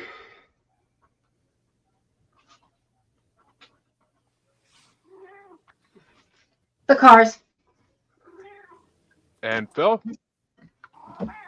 I really like the Cars. I don't necessarily agree that that's one of their top 5 songs necessarily, but I'm going to really rub you the wrong way here, Jeremy. I think that the Eurythmics version is superior to the Marilyn Manson version because Annie Lennox, her singing in it. I really like her singing. I like the call and response nature of the hold your head up, moving on, the rhythm and everything. Yeah, so, there you go. I'm sorry, we are at odds. It's okay. What's gonna be fine. I will remember that one someday in the future when I get a choice after Lord of the Lost and I do the Marilyn Manson bracket.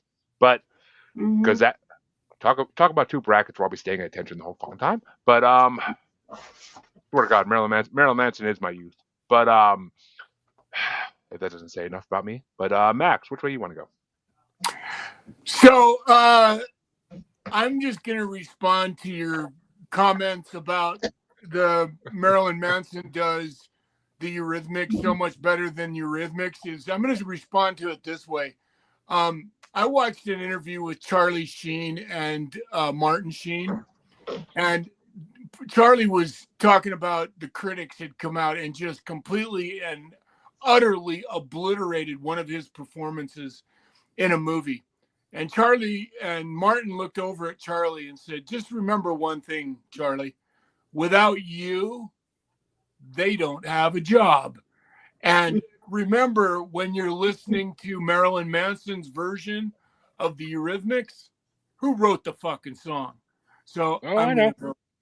I'm gonna vote. Dude, that's all I got to say about it. I love Marilyn Manson's version as well, but I love the Cars, but I'm a huge fan of 3 or 4 of the Eurythmic songs, and this is one of them. And I think it's just a fucking brilliantly written and brilliantly performed song. So I'm going with the Eurythmics. Well, just to piss everybody off a little more, he also did Personal Jesus better than Depeche Mode, but. I'm not pissed off by any means. I'm just saying. Oh, if you're not pissed off, I'm not doing my job. But well, then fuck. Then ramp it up a little bit, brother. F you. I got comebacks. I'm not afraid. You sound like One thing real quick. Amy, is that a white cat laying behind you on the bed? That's a dog. Is it a dog or a cat? I thought it was a dog. It's a dog. You're muted, Amy. It's my dog. My cats are great. Okay. All right. Which I actually got to hang out with 2 of the cutest dogs ever today that were freaking at our Oh my gosh. at our Is it a Jack Russell?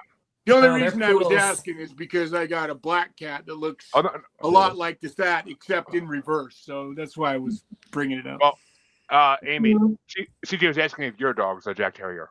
No, she has some terrier, but I don't know. She's a mutt. Okay. She's a mutt. She's a rescue. The face, the head looks like Jack Russell.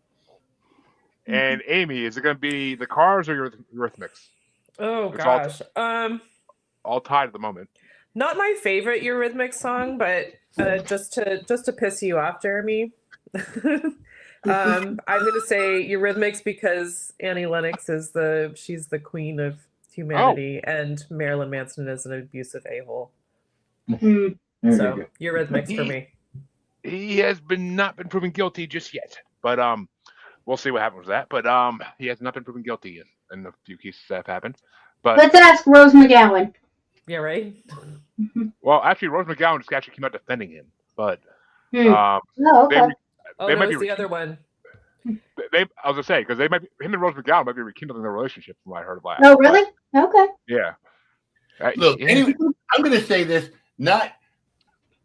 I'll make this short and quick. I'm not defending Marilyn Manson doing anything to women. But if you get into a sexual relationship with Marilyn Manson and then are shocked that man does something out of character like that, Freaky? what the fuck part of Marilyn Manson did you Did miss? you not know? Right. Yeah, Okay, I gotta agree. I mean, this is the man who wears a fucking strap on stage and has a girl who looks like him come and suck on it so that people think he's sucking himself off. So I mean, it's like with the Harvey Weinstein thing. Not defending Harvey Weinstein, but I'm sorry. You heard the rumors. Don't go to the room. Yeah, if any man tells you, I need you to audition in my hotel room at 11 o'clock at night, your brain should automatically say, what? That's probably not legit. Okay? I'm sorry. It's just not. So, yeah, 100%. I mean, but people are desperate for jobs and they'll do what they gotta do. And please don't take that as me defending Weinstein, Steven Seagal, or any of the men that are known to do that. It's just, come on, there's common sense level here that you got to take some responsibility to, if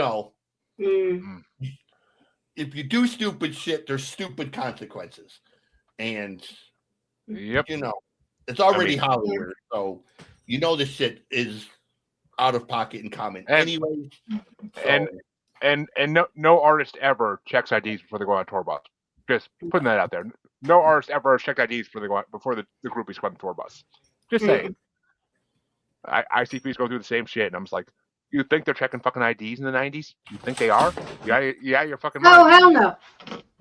But, CJ, the Cars or Eurythmics? We might actually have our first tiebreaker on this one if you go a certain way.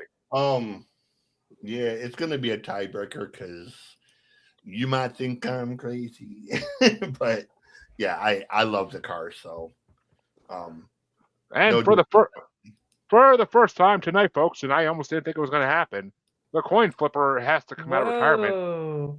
Wow. CJ, heads or tails for the Cars? heads.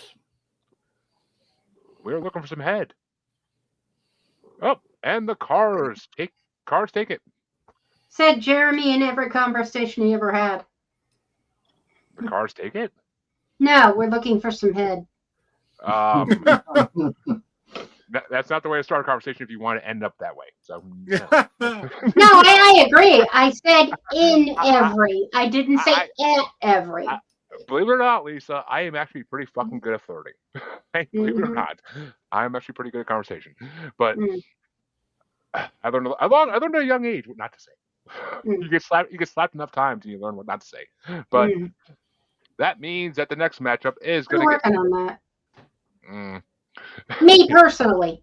Well, I mean, my wife would probably say I am too. But that means Lisa starts out the next matchup, and I don't care. This is honestly a matchup I could give two fucks about. But number 95 ranked Vienna by Ultravox from 1980 versus number 11 ranked Just Like Heaven by The Cure from 1987. Just Like Heaven.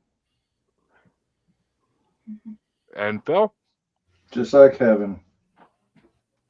And Max? You know what? I'll go with Just Like Heaven on this. And Amy? Same. Which means The Cure is moving on. Big fucking shock there. CJ, which way would you have gone? Yeah, not only is The Cure one of my favorite bands, Vienna is one of those songs that is so disgustingly overplayed and boring. No, for me. Ultravox has so many great songs. Why bands consistently only cover Vienna as opposed to Avantasia cover Dancing with Tears in My Eyes. What I'm saying, like once in a while you'll get a different one, but there are literally like 60 covers of Vienna.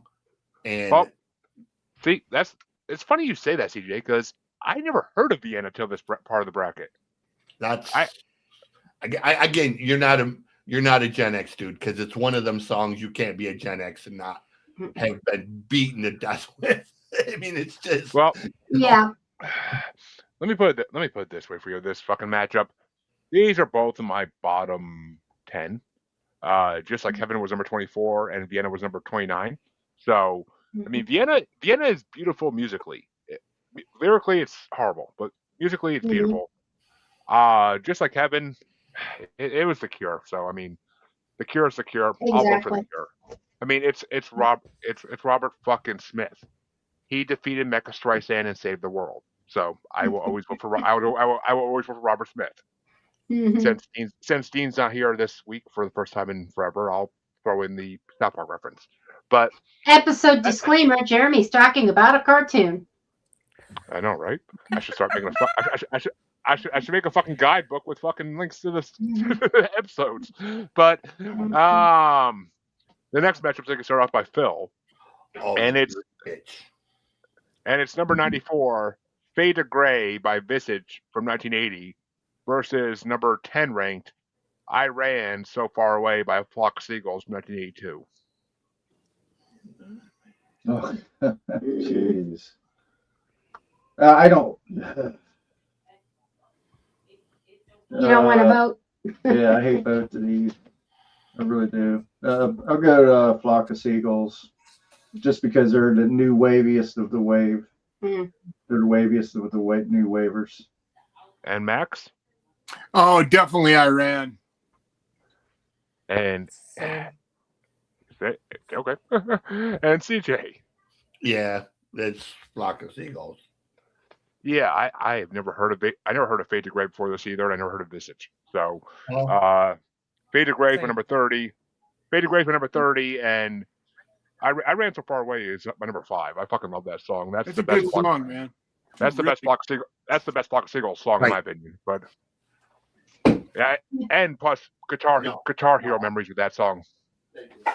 Plus too, I mean, I mean, think about it. That's what we were talking about earlier. You know, he's fucking that song and that video in particular is absolutely the song that MTV played that really drew the face of new age music. I mean, it really did. So Exactly. But Lisa, which way would you have gone? It's a sweep. Flock of seagulls. It is a sweep. And that means that Max gets to start off our final play-in matchup of the night. And it's going to be number 92 ranked Doctor Doctor by Thompson Twins from 1984 versus the highest ranked song in this part of the bracket, number 9 ranked I Melt With You by Modern English from 1982. Ooh. I really like that Modern English song. Mm-hmm. That's one of those fucking songs. It just, you know, when it gets, I'll stop the world and melt with you. It's just such a fucking great line. I love it. So, And Amy? That song brings me back to high school dances. Mm. I Melt With You. All right, man. I'll be up downstairs. Yeah. And perfect timing because it's CJ's vote now. Okay. What are we voting on? I'm sorry. Yeah, it's all good. Doctor Doctor by Thompson Twins or I Melt With You by Modern English. Oh, Doctor Doctor. It's Thompson Twins. It's always going to be Thompson Twins for me. And yeah, I Melt With You was my number 27 because I am not fond of the Eminem theme song. But because that's all it is to me is the Eminem fucking theme song for the last 20 years. But and Doctor Doctor is my number 12 because I fucking love that song. So we're all tied at the moment. But Lisa, which way you want to go? I really do like both, but I think I'm going to go to the Doctor again. And Phil? I thought I heard some news about Modern English. Don't tell me they've been Me Too'd. No, never mind. I'm not going to Okay. play anymore. But I'm that's pretty- just. So I'm pretty sure the singer of Modern English was gay. So. No. Yeah. Well, I'm okay with that. No, I'm not saying it's a bad thing. I'm just saying Yeah. he wouldn't have been in a position to be Me Too'd. Ah. Well. Well, they're touring together. Hey, Kevin Spacey. They're touring with Howard Jones, Wang Chung, so they're doing a little new wave. I want to go to that if they come here. Well, I would love to go to that concert. Howard. I was Howard getting Jones. ready to say, next to Oingo Boingo, there were two artists from that era that can do no wrong for me. One is Thompson Twins. The other is Howard Jones. Howard Jones. Love Howard Howard Jones. Jones was just so disgustingly underrated. Let's see. I saw him. I have to say, I was so fucking fortunate. I saw him about 10 years ago play at a corporate picnic in Springville, Utah, in front of about 500 people. Wow. And he was fucking ridiculously amazing. So I got to tell you, I agree with you. But I to this day, I can't believe that this company could afford to hire Howard Jones to come and play their corporate picnic because it was a giveaway concert. It was amazing. So okay, just to clarify, Philip didn't vote yet. I know. I'm waiting for that. Okay, so I'm a sucker for I Melt With You. That song is so sweet. Can't help it, you know. So it's tied up again, That's right? like one of my. If I had a song that I liked from the '80s, that would be it. Well, Phil, heads or tails for Modern English?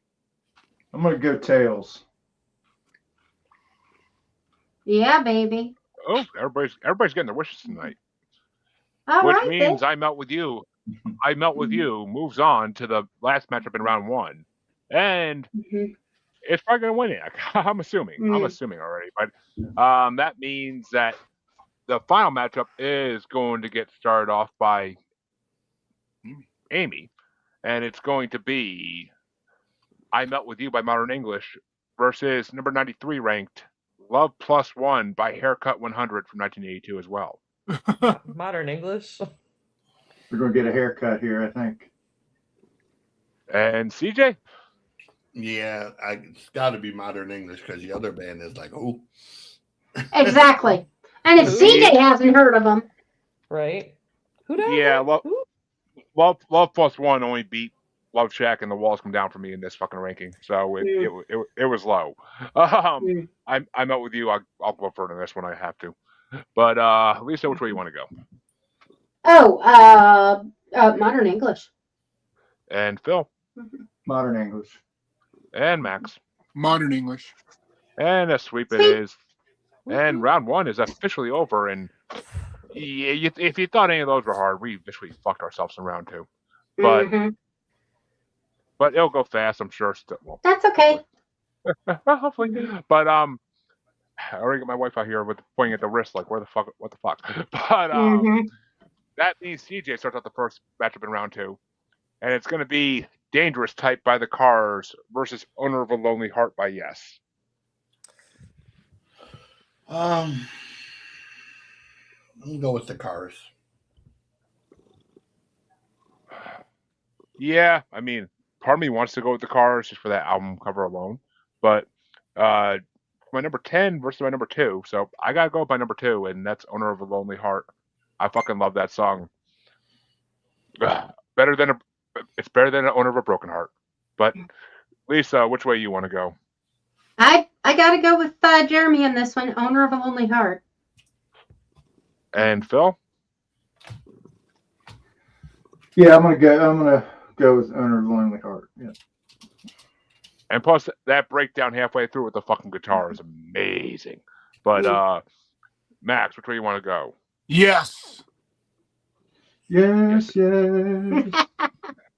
Which means Yes is moving Excellent. Yes is moving into the quarterfinals. But which way would you have gone, Amy? I would have said the Cars. And I mean, I still say the Cars. yes. 2-4. Yep.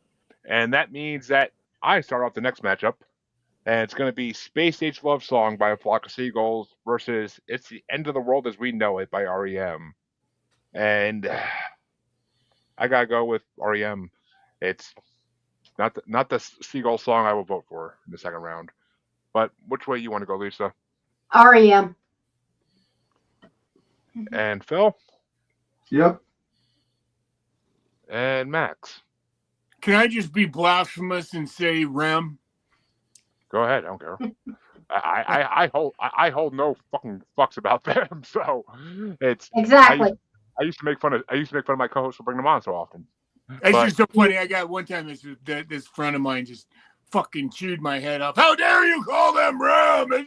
I said, because Get over it. sorry, that's what it is. And Amy? REM. And CJ, are we having a sweep? Yep. Which means REM does move forward. Next, the matchup gets started off by Lisa, and it's going to be "Every Little Thing She Does Is Magic" by The Police versus "Rebel Yell" by Billy Idol. Ooh. I gotta say that I never really thought of The Police as like super new wave, whereas Billy Idol, I definitely do. So I think I'm gonna have to go Billy on this, even though I do love The Police. And Phil? Yeah, this is the second time that Billy Idol and the Police have come up against one another. Really? Okay. I wish it was like "Message in a Bottle" or something. Right, A little right. bit more competitive, but Mm-hmm. or Roxanne or something. Right. But I'm gonna go with Billy Idol. I don't think either of those songs was them in their new wave era. But Right. but so we got 2 for Billy Idol. Which way do you want to go there, Max? Is the lip enough? What? Is the lip enough? What lip? Billy Idol. Billy Idol. Oh, I forgot about Billy that. Idol did the lip. I haven't seen him for quite some time. Yeah, I'm sorry. I just can't lift my lip quite that far. Oh, that's okay. So 3 for Billy Idol. Me Which neither. way? Which way you want to go there, Amy? I'd say the police. Ooh, keep it interesting. And CJ?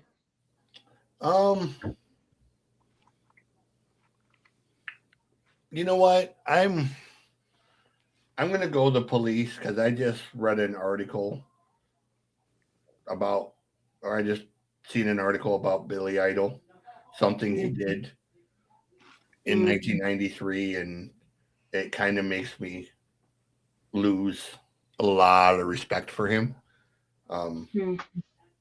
So, Yeah, show me too. I was gonna say, I'm like Phil's Googling. Yeah, I need to know this now. Share it. Look up the Thailand sex vacation. Billy Idol. But does that really count? I mean, it's Thailand. Apparently he got so. Apparently he went so crazy. The hotel tried to make him leave, and he refused. And the Thai Royal Army was called in. Okay, come on, Billy Idol versus the Taiwan's army. It ended up costing. I'm sorry, but yeah, 150 grand. 150 grand. Yeah, I don't. You know, I'm still. He was like I'm still going to choose the song. Apparently. Not surprisingly, I guess. I'm not changing my vote. But shit, this is a close one for me actually. But Rebel Yell is my number 3, so I gotta give it to Billy Idol, despite what he did in Taiwan, because they had to shoot him with a tranquilizer. Yeah, Thailand.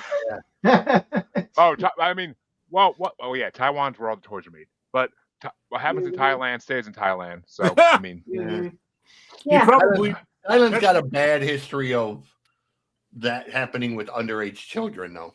He had underage children. I'm just saying. Dude, that's the mecca for But that may be a thing where you you know, you can't really. It would be hard to tell. Yeah, well, you know, that's beyond the pale. And talking about. Knowing Billy Idol, he probably behaved that way just so he could get shot by a tranquilizer gun.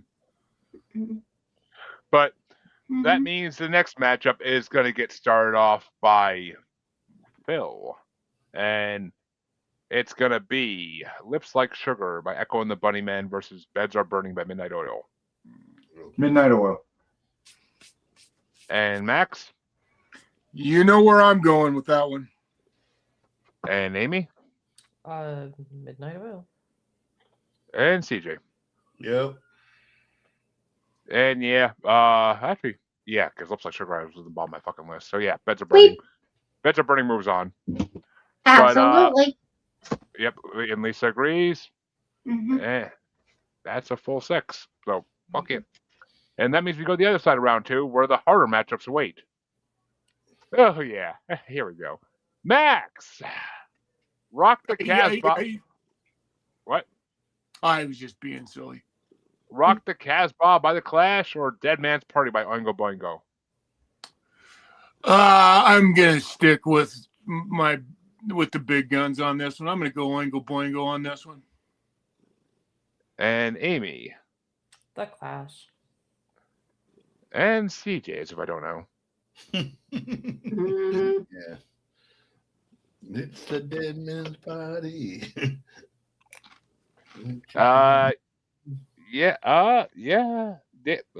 Actually, what the fuck is it? Oh yeah, Dead Man's Party had a good 10 spots on Rock the Casbah. So I'll go with Dead Man's Party. But Lisa, which way you want to go? I'm going to the Casbah. But are you going to rock it? And Phil? Clash. Well, Phil, heads or tails for the Clash then, because you just made a tiebreaker.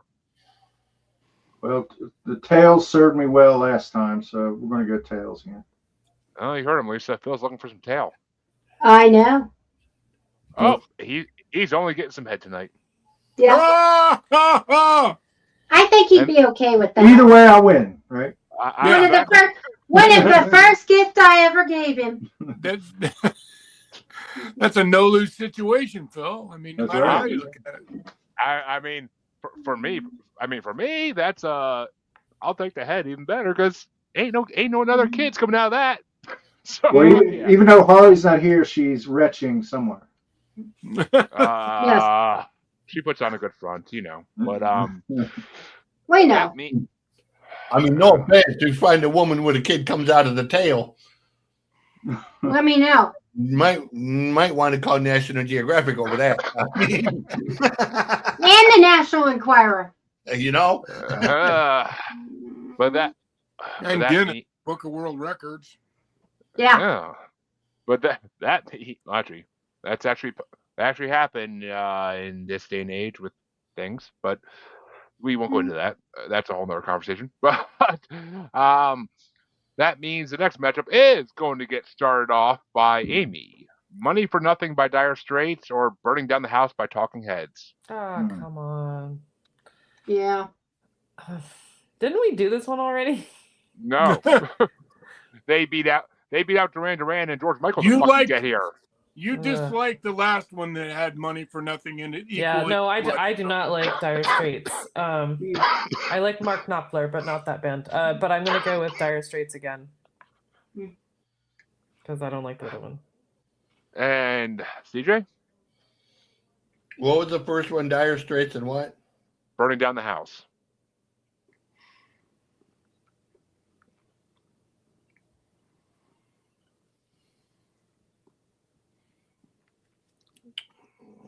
Go with Talking Heads, I think. And how do I rank these? Because this could be a ranking decision. I'm pretty sure. Oh, they're both that low. Fuck. Yeah, actually, 26 versus 28, and Burn Down the House gets it by 2 votes. So, because I don't want my MTV these days, it's all about 16-year-olds who are pregnant. So I'm good. But which way you want to go, Lisa? I'm gonna go MTV. And Phil? I was there when it was born. Burning Down the House. Yes, I'm old. Phil's keeping it interesting here. Mhm. Max, are we going to have a tiebreaker or are you going to make a winner? I'm going to go with Burning Down the House, baby. We have a winner. No Yay! tiebreaker needed. Dire Straits is gone. Amy breathes a sigh of relief. Mm-hmm. But that means the next matchup is going to get started off by CJ. And it's You Might Think by the Cars versus Just Like Heaven by the Cure.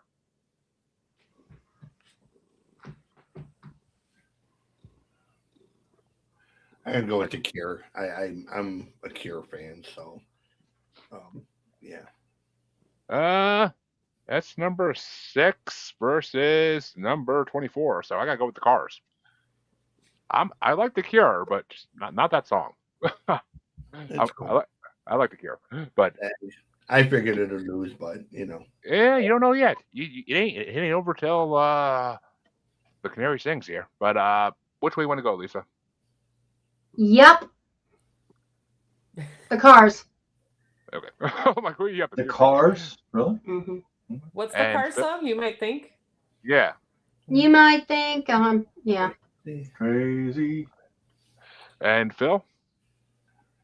I mean, Just Like Heaven was the one song. My niece is like 10 years younger than Lisa and I, but she's like so much more cosmopolitan. She's like an artist. She lives in Chicago. She's actually shown a clothing line in she's- New York. Yeah, and she's like, in Paris. she's a goth, Mhm. but it's Just Like Heaven is the one thing that we actually had a convergence on, because when she got married to her husband Danny, that's the song that they played on their wedding video, and it happens to be a song that I thought until a couple minutes ago was very special to you too, but I guess not. But for me, Just Like Heaven. Well, yeah, but I still like the Cars. Okay, you're entitled to that. Yeah, it's the song, not the, That's fine. Yeah. The marriage Nobody's bed's fan. on the line here, folks. But Toot-a-toot. No, it's it's not. It's Phil on the couch tonight. We'll find out. But Mhm. which way you want to go, Max? No. I'm going to go with the Cars on this one. Mhm. You know what's funny about that too? You want to talk about it? Amy was talking about how much she disliked the Dire Straits song. Man, this song by the Cars to me was like one of those like Sledgehammer, Money for Nothing. You know, you might think this is one of those songs that was the fucking MTV. I mean, it's like it was written to be an MTV video, for God's sakes. So, you know, that I'll never forget that video when they came. I think there was a Playboy centerfold in this video, actually, in this one. Okay. I don't remember this video. I remember the one around the pool. Was that Magic? It was. Isn't this the one with all the fucking Yeah. the animation in it? And the fucking It did have a Playboy model on it, which was Oksana. Yeah. Whatever. It was Rick Ocasek's Rick wife. Ocasek's girlfriend at the time, and it's all just digital fucking animation that was just completely crazy, you know. So Which, Amy, are we gonna have a tiebreaker? Or are we gonna have a winner? I'm gonna say The Cure. Ooh, well, in that case, time. Bring out the coin. Oh my goodness. Heads or tails, Amy, for The Cure? Tails. Oh, sorry, Amy. You got some head tonight. Yeah. And that means that the Cars are moving on. But that means the final matchup in round 2 is going to get started off by me. And it's I Ran So Far Away by A Flock of Seagulls versus I Melt With You by Modern English. And that's my number 5 versus my number 27. So it's definitely the Seagulls for me by a long fucking shot. 22 damn spots. Wow. But I cannot vote for the fucking Eminem theme song. But which way do you want to go, Lisa? I'm gonna melt. And Phil? Yep, I'm gonna agree with the missus. Yeah, he don't want the damn couch. But Matt, Well, I'm making a which way do you want to comeback. go? So why is I'm curious, why is it the Eminem theme song? I'm ignorant here. So Because in every Eminem commercial for a long time in the 2000s, they played that song. I want to melt with you. I melt with you. That was the song. Okay. Stop the world and melt. The actual Eminem's the candy, not Eminem the rapper. Okay. No, fuck that wannabe. Yeah. Me and CJ hate that guy. Melts in your mouth, not in your hands. That was not the. That was the saying. That was the tagline, but not the song. That was the tagline, but the song. I mean, my podcast has taglines, but the theme songs are not the taglines.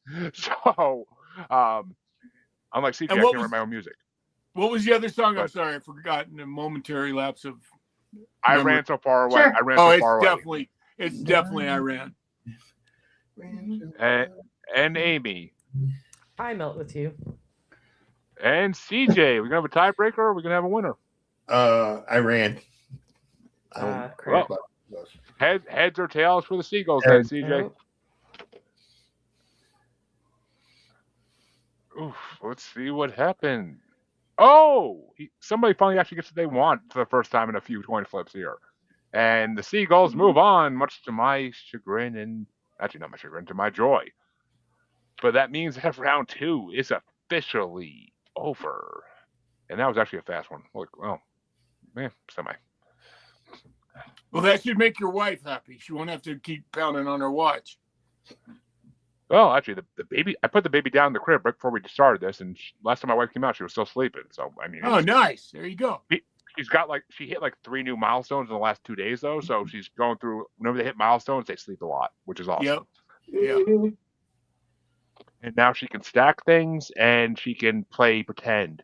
She was serving us food out of Tupperware earlier, so that wasn't. Oh, cool. So, Nice. But those milestones are always fun in the life of a child, man. I get that. Yeah. Yes. But that means the I'll think about that next time I'm changing a shea diaper.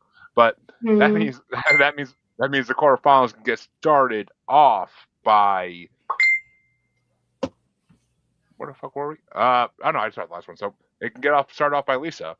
It's "Owner of a Lonely Heart" by Yes versus It's the End of the World as We Know It by REM. Oh, REM. And Phil? That one's actually one of the tougher ones for me for the whole evening here. Mm-hmm. I'm a fan of Yes. I don't usually like prog rock, but I think Yes, and particularly that album, they were a good rock band too. They weren't just all in a fog like Emerson, Lake and Palmer and Genesis and all those bands. I'm going to go with Yes. And actually, if you read their Spotify profile, they were the innovators of prog rock. They were, but I think they did it. They represented rock and roll too, though. I mean, the musicianship and stuff like that, guitar playing and stuff. It wasn't all just. I so expected CJ to jump down my throat at that point and be like, Pink Floyd was the innovators of prog rock. No, I mean, no, Yes was. Like, Chris Squire is disgustingly underrated as a songwriter. Trevor Rabin and Trevor Horn both got a lot of credit, which they deserved. But Chris Squire was one of them guys that, and Steve Howe both, were really, really underrated. Steve Howe wrote a whole bunch of shit with Freddie Mercury for the Queen records that people don't realize. Okay. So, Yes was a band that when you removed any one piece of it, it changed the sound dramatically. Like they were saying from this record to Drama, just the change of Trevor Rabin to Trevor Horn drastically changed from the prog rock sound to what this record was, which was the keyboard heavy, so, I mean, depending on who was in the band, they had a lot of different styles. Yeah. They pulled off. So, which I'll ask this: which way you want to go, Max? When I was a kid, when I was a teenager, man, there was a magazine, 2 of them actually, that I used as reasons to buy albums, was Circus and Circus Raves. When I was a kid, that was how I would go to their fucking top 20 ratings. And I remember when Yes came out with the album called Tales from the Topographic Ocean, and I fucking bought that, and I couldn't get through I couldn't listen to the whole album. I disliked it so much. Now, other Yes stuff I thought was amazing, like the one, I think it's the one with Roundabout on it is a great album, but I couldn't get through that. And this Yes song is a great song, but in this instant, I'm sorry, I got to vote for Rem on this one. And which way do you want to go, Amy? REM. And CJ? Yep. REM. Which means REM is moving into the semifinals. Mm-hmm. Chancy is with a lovely nod to Yes. I'm still going to give Yes one more vote, though, because it was my number 2. Okay. Double nod. And, it's an REM was my number 14, just because it is. But because all the other ones got voted the fuck out. But hey. You yam what you yam. I am what I am, I said man. But yeah, get my Popeye on here. But now I want spinach. And a fine rendition of it of Popeye that was too, Jeremy. Thank you. Well, my grandfather was in the Navy, so we watched a lot of Popeye when I was a kid. But that means the next matchup's going to get started off by Phil. And it's going to be Rebel Yell by Billy Idol versus Beds Are Burning by Midnight Oil. Oh. Ow! Yeah, that's a tough one. Not for me. But I really the Midnight Oil song that reminds me of like the Mad Max movies and stuff. It's just so visceral. Sometimes I mix videos with audio music from this time, but I'm going to go with Midnight Oil. And Max? This is a tough one for me. It really is. Mm-hmm. I fucking love Rebel Yell and Steve Stevens, and I love Midnight Oil. I think I'm gonna have to go for Rebel Yell on this one. It's just one of those songs I loved as a kid a lot. Mm-hmm. And Amy? Midnight Oil. Again. And CJ? Yeah, it's Midnight Oil. All right. Well, And number 2 behind. I'm gonna keep it interesting because Rebel Yell was my number 3, even though Drowning Pool did better. I mean, Midnight Oil was down on my number 8, so I mean they're close, but still, it's Rebel Yell for me. I fucking love that song. I mean, it's kind of my wife's theme song because she always screams more, more, more. But which way you want to go, Lisa? Lightly scented and seasoned Midnight Oil. I don't think I mean, that sounds like the perfect ad for some perfume there, but Always said that Lisa would be a great I said seasoned. QVC host, Yeah. or something, the HSN or that type of For thing. segues. I mean, Yeah. I'm telling you, when CJ finally gets around to finishing our theme song, he needs to have Lisa saying "banger" at the end of it. Mm-hmm. Yeah. I'm open. Yeah. You do a good job of it. Mm-hmm. Lisa saying it's a banger is the fucking greatest thing ever. Her Maryland It's is a top banger. shelf. Yeah. That's not even you doing it good. I've heard No. you do it so much better. But, I can do different versions for you. there was one that sounded very, very, very sexual back in the day that I nabbed that. And I fucking have used it once in a while in episodes. But that means the other side of the semifinals are Aw. We'll be reaching out about royalties, but that's cool. I feel pretty. I make you money with Podmatch, so but Mm-hmm. that means the other side of the quarterfinals pocketed. In 30 years, we will have paid off the PC we bought to do the podcast. Right? I mean, I've paid enough off. We're not. Yeah, we're not pushing that hard. We don't want to end up paying taxes. You don't have to. I never have had to. But oh, okay. But the other side of the quarterfinal is going to get started off by Max, I believe, and it's going to be Dead Man's Party by Oingo Boingo versus Burn Down the House by Talking Heads. Oh, that's just not cool. You're to blame now. Y'all guys here, not me. All my songs got voted the fuck out, so fuck. Boy, those are two fucking great songs. You know what? I really love fucking Burning Down the House. It's just one of those songs. I love Oingo Boingo and I love fucking Danny Elfman. But if I was gonna pick which song to right in front of me, I think at the moment I'd pick Burning Down the House. So I'm gonna go with Burning Down the House. And Amy? I have to say Burning Down the House too. And CJ, as if I had to ask. Dead Man's Party, yeah. And I'm going to give that a big fat in my spirit of Chancy. Yup! Because that's my number 7. Burn Down the House is way, way, way down the list past that. So, Dead Man's Party all day. But which way you want to go, Lisa? There may be a dead man in it, but I'm burning down the house. We do not endorse any crimes admitted to on this podcast, just saying. But absolutely not. But Phil, which way you want to go? Burning Down the House. Damn it. And Talking Heads. Beat Oingo Boingo. There goes Danny Elfman. Me and CJ are going to go cry for a little bit. We'll be back. But And I still got my other song in there. But I don't even know what the fuck. Actually, my number 2 is still in the play, so fuck yeah. But the final matchup is going to get started off by Amy in the quarterfinals. It's going to be You Might Think by the Cars versus I Ran So Far Away by a Flock of Seagulls. Oh gosh, I'm going to say Flock of Seagulls.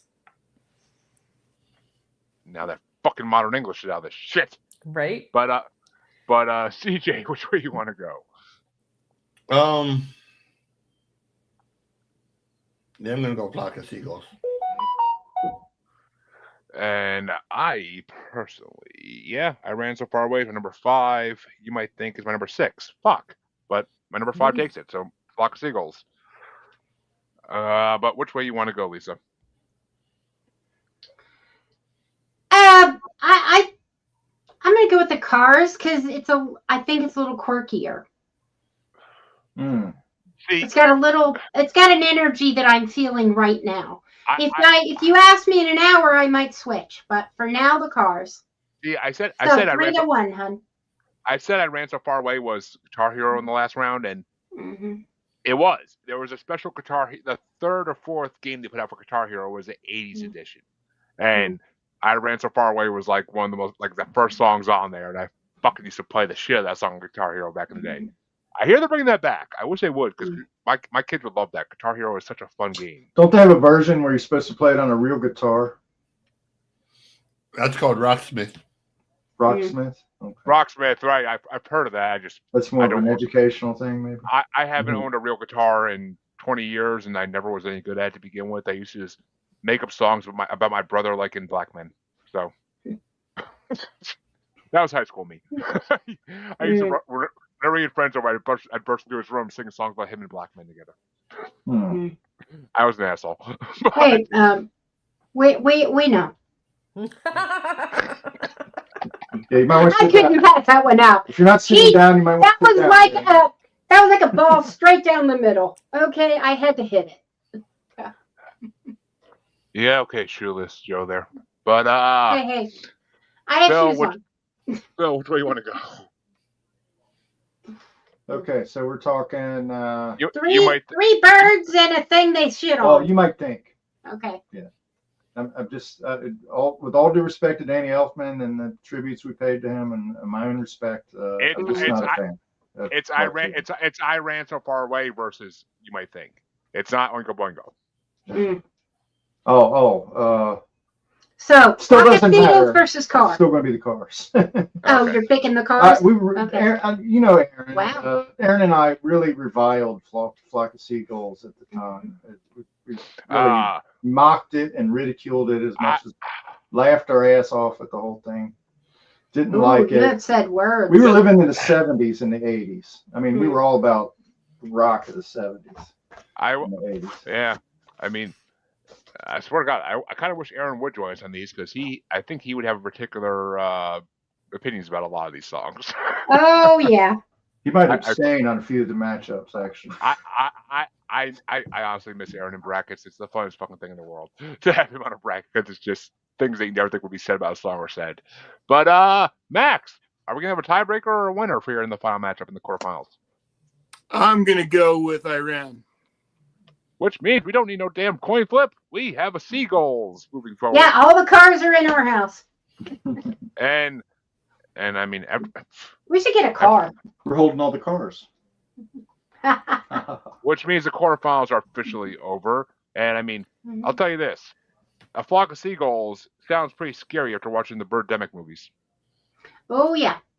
Worst fucking movies in the world. If you've never seen the Birdemic movies, watch them and do a whole podcast episode about them. Well, the only one I think of is the birds. No. And that's what you triggered in my head. Birdemic wishes they were the birds. Oh wow. They're fucking horrible. Computer graphic birds that are fucking garbage. But that sounds they're funny. fun. They're funny to watch, and the acting is hilarious. But semifinals can get. Plan 9 from Outer Space was the first movie my dad insisted on showing me. That's a fucking classic, and it's horrible as well. It is. It's an absolutely awful classic. Yeah, they showed us that in science fiction class when I went to high school because it was so horrible. But, that means the semifinals are going to get started off, and it's going to get started off by CJ, and it's the end of the world as we know it by REM or Beds Are Burning by Midnight Oil. Oh, Midnight Oil.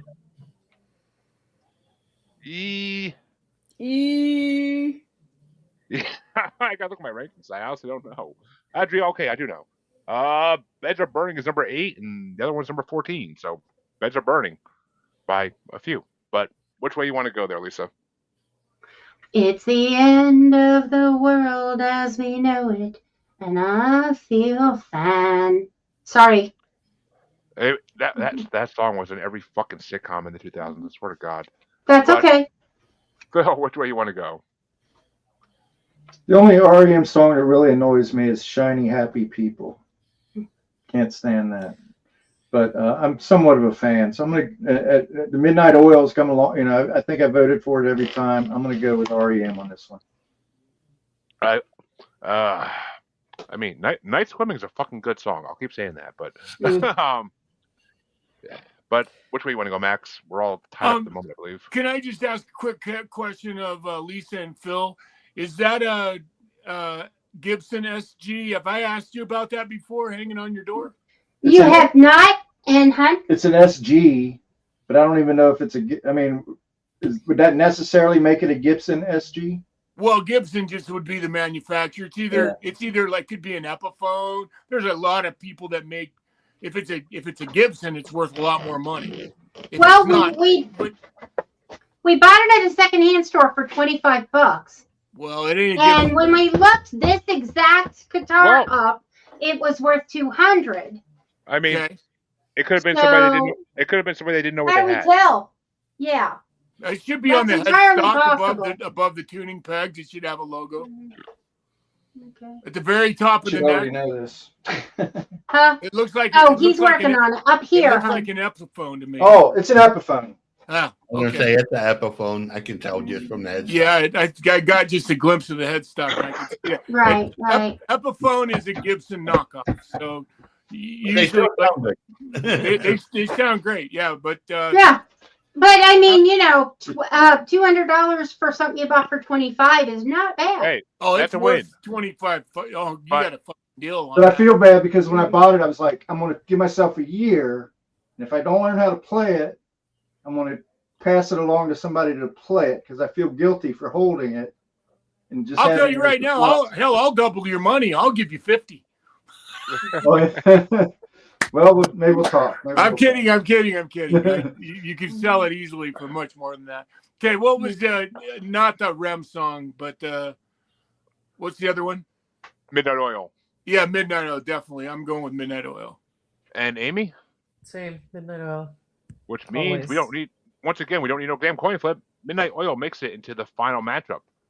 But, which I honestly did not see that coming when I was listening to all these songs. I did not see that being in the finals.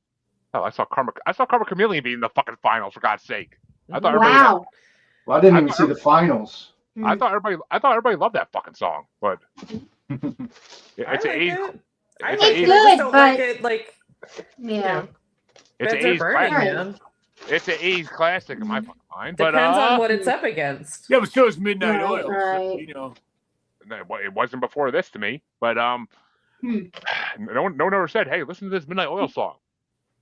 But that means that I get to start off the next matchup in the semifinals, and it's going to be "Burning Down the House" by Talking Heads versus "I Ran So Far Away" by A Flock of Seagulls. And this is a true A's matchup in my mind. But I Ran So Far Away to number 5, so I gotta give it to the Flock of Seagulls here because "Burning Down the House" was way down the list in my personal rankings. But Lisa, which way you want to go? Tell me the songs again. "Burning Down the House" or "I Ran So Far Away"? Oh, I'm burning down the house. I don't run. Burning down the house for me. And Phil has declared. And Max? I think I'm going to go "Burning Down the House" with this one too. And Amy? I say Flock of Seagulls. And CJ? We have a tiebreaker or a winner? Seagulls. Ooh, heads or tails for the Seagulls? A tiebreaker in the Heads. semifinals. Ooh, going for head again. And with Seagulls, All right. moving to the Darn, final. no more house on fire. Well, actually, it's funny because we would have had if Burning Down the House actually won, we would have had a fire. We would have had a fiery finals. But that's okay. The third and fourth place matchup can get. Oh, let me get rid of that. the third and fourth place matchup can get started off. And this is a long one. Holy shit! But Yeah, we're that's what working she on 3 hours here. said. We won't be. We'll be going another 10 if we're lucky, if that most. But Yeah. well, I should say not if we're lucky. If We haven't had dinner yet, so he's me probably neither. hungry. Me either. All I had Yeah. was a shitload. I had a shitload of croissant sandwiches today in Westford. That's about it. But Mm. the next, Ooh, those are good. yeah, they Mhm. do them with like tuna salad and egg salad and seafood salad in them and ham salad. Fucking Mm. Sounds bomb. pretty good. Yeah. Oh, you join New England Podcasters Group, and that's the kind of fare you get when you show up for a meeting. But the third and fourth place matchup, we're gonna get started off by Lisa, and it's gonna be "It's the End of the World." It's the End of the World as We Know It by REM versus "Burn Down the House" by Talking Heads. Oh, okay. End of the world. And I want to say that driving to New England for a meeting, Philip and I have spent 2 months debating whether or not we want to go to Louisville, which is 100 miles away. Well, you could also join and be in the Zoom room, which Amy used to be in every month for a long time. So yeah, but that's not going to get me the sandwich, right? Yep. no, it won't. We have to make our own freaking sandwiches, there, Jeremy. But I know it sucks. But Phil, and there's a joke there I'm not going to fucking attempt to make. But Phil, Okay. which way you want to go? REM or Talking Heads? Yeah, it's a real tough matchup, but it's supposed to be at this point. So, but I'm going to go with REM. And Max. I'm gonna go with Burning. And Amy. REM. And CJ. REM. Which means REM takes third place. Simple enough. Talking Heads takes fourth, and I personally would have went with REM because I don't like that fucking Talking Heads song that much. It's overplayed. But that means the finals matchup is going to get started off by Phil, and it's number 50 ranked "Beds Are Burning" by Midnight Oil from 1987 versus number 10 ranked "I Ran So Far Away" by A Flock of Seagulls from 1982. Midnight Oil. And Max. Midnight Oil. And Amy. Same. Midnight Oil. I swear to God. And CJ. Midnight Oil. That was my number 2 behind the Oingo Boingo. So, and that means that, shockingly and surprisingly to me, Midnight Oil takes first place in this fucking part, which I did not see coming. I didn't see it being in the top 4, but that's me. That shows my knowledge of the 80s, apparently. But we were there. Right. I watched a lot of VH1 specials, and that was never mentioned. But which way would you have gone there? Oh, me. Right, yeah. You're talking to yourself now. Talk about what person is that? Fifth. I ran so far away was my number 5, so I would have went with that easily. As much as I love Beds Are Burning, it was 3 below it. But Lisa, just to finish this out, which way would you have gone? I think I'm going to make it 5-1. Okay. Well, at least Flock Seagull got 1 vote. But folks, before we get to our grand winner matchup, this part, in 4th place, we had number 13 ranked "Burn Down the House" from Talking Heads from 83. In 3rd place, number 55 ranked "It's the End of the World as We Know It," and I Feel Fine by REM from 1987. In 2nd place, number 10 ranked "I Ran So Far Away" by A Flock of Seagulls from 1982. And in 1st place, going into the grand winner matchup, number 50 ranked "Beds Are Burning" by Midnight Oil from 1987. And the grand finale matchup for this one is going to get started off by Max. And it's going to be number 24 ranked from 2 weeks ago, "Mad World" by Tears for Fears from 1983, facing number 50 ranked "Beds Are Burning" by Midnight Oil from 1987. You know, I love "Beds Are Burning," but to me, one of the ways you can really tell how amazing a song is by how much it's covered and what the remakes all sound like.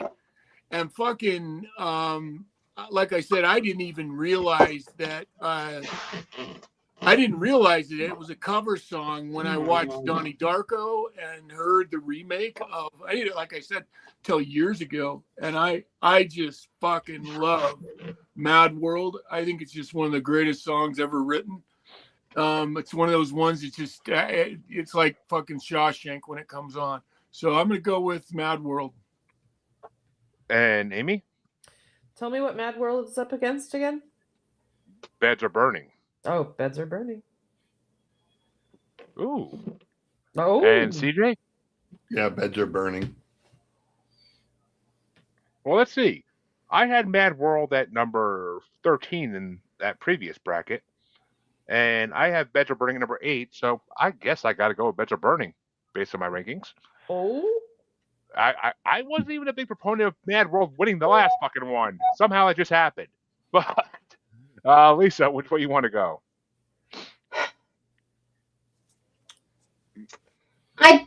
You know what? I'm going to go with the Burning Beds. Which means we have a new grand winner that is going to move into the next part of this, the final part of this, to face whoever wins that part. But Phil, which way would you have gone just to finish this out? Well, I mean, I do agree with Max that it is a great song, but like I said last time, I think that this, the original is not my favorite take on it. So I'm going to go with Midnight Oil. Yeah, folks, that's an upset and a half. I mean, honestly, this has been one of the most competitive grand winners matches throughout this bracket out of any bracket we've done. Usually one song takes it through all the way. But that means that this part is over.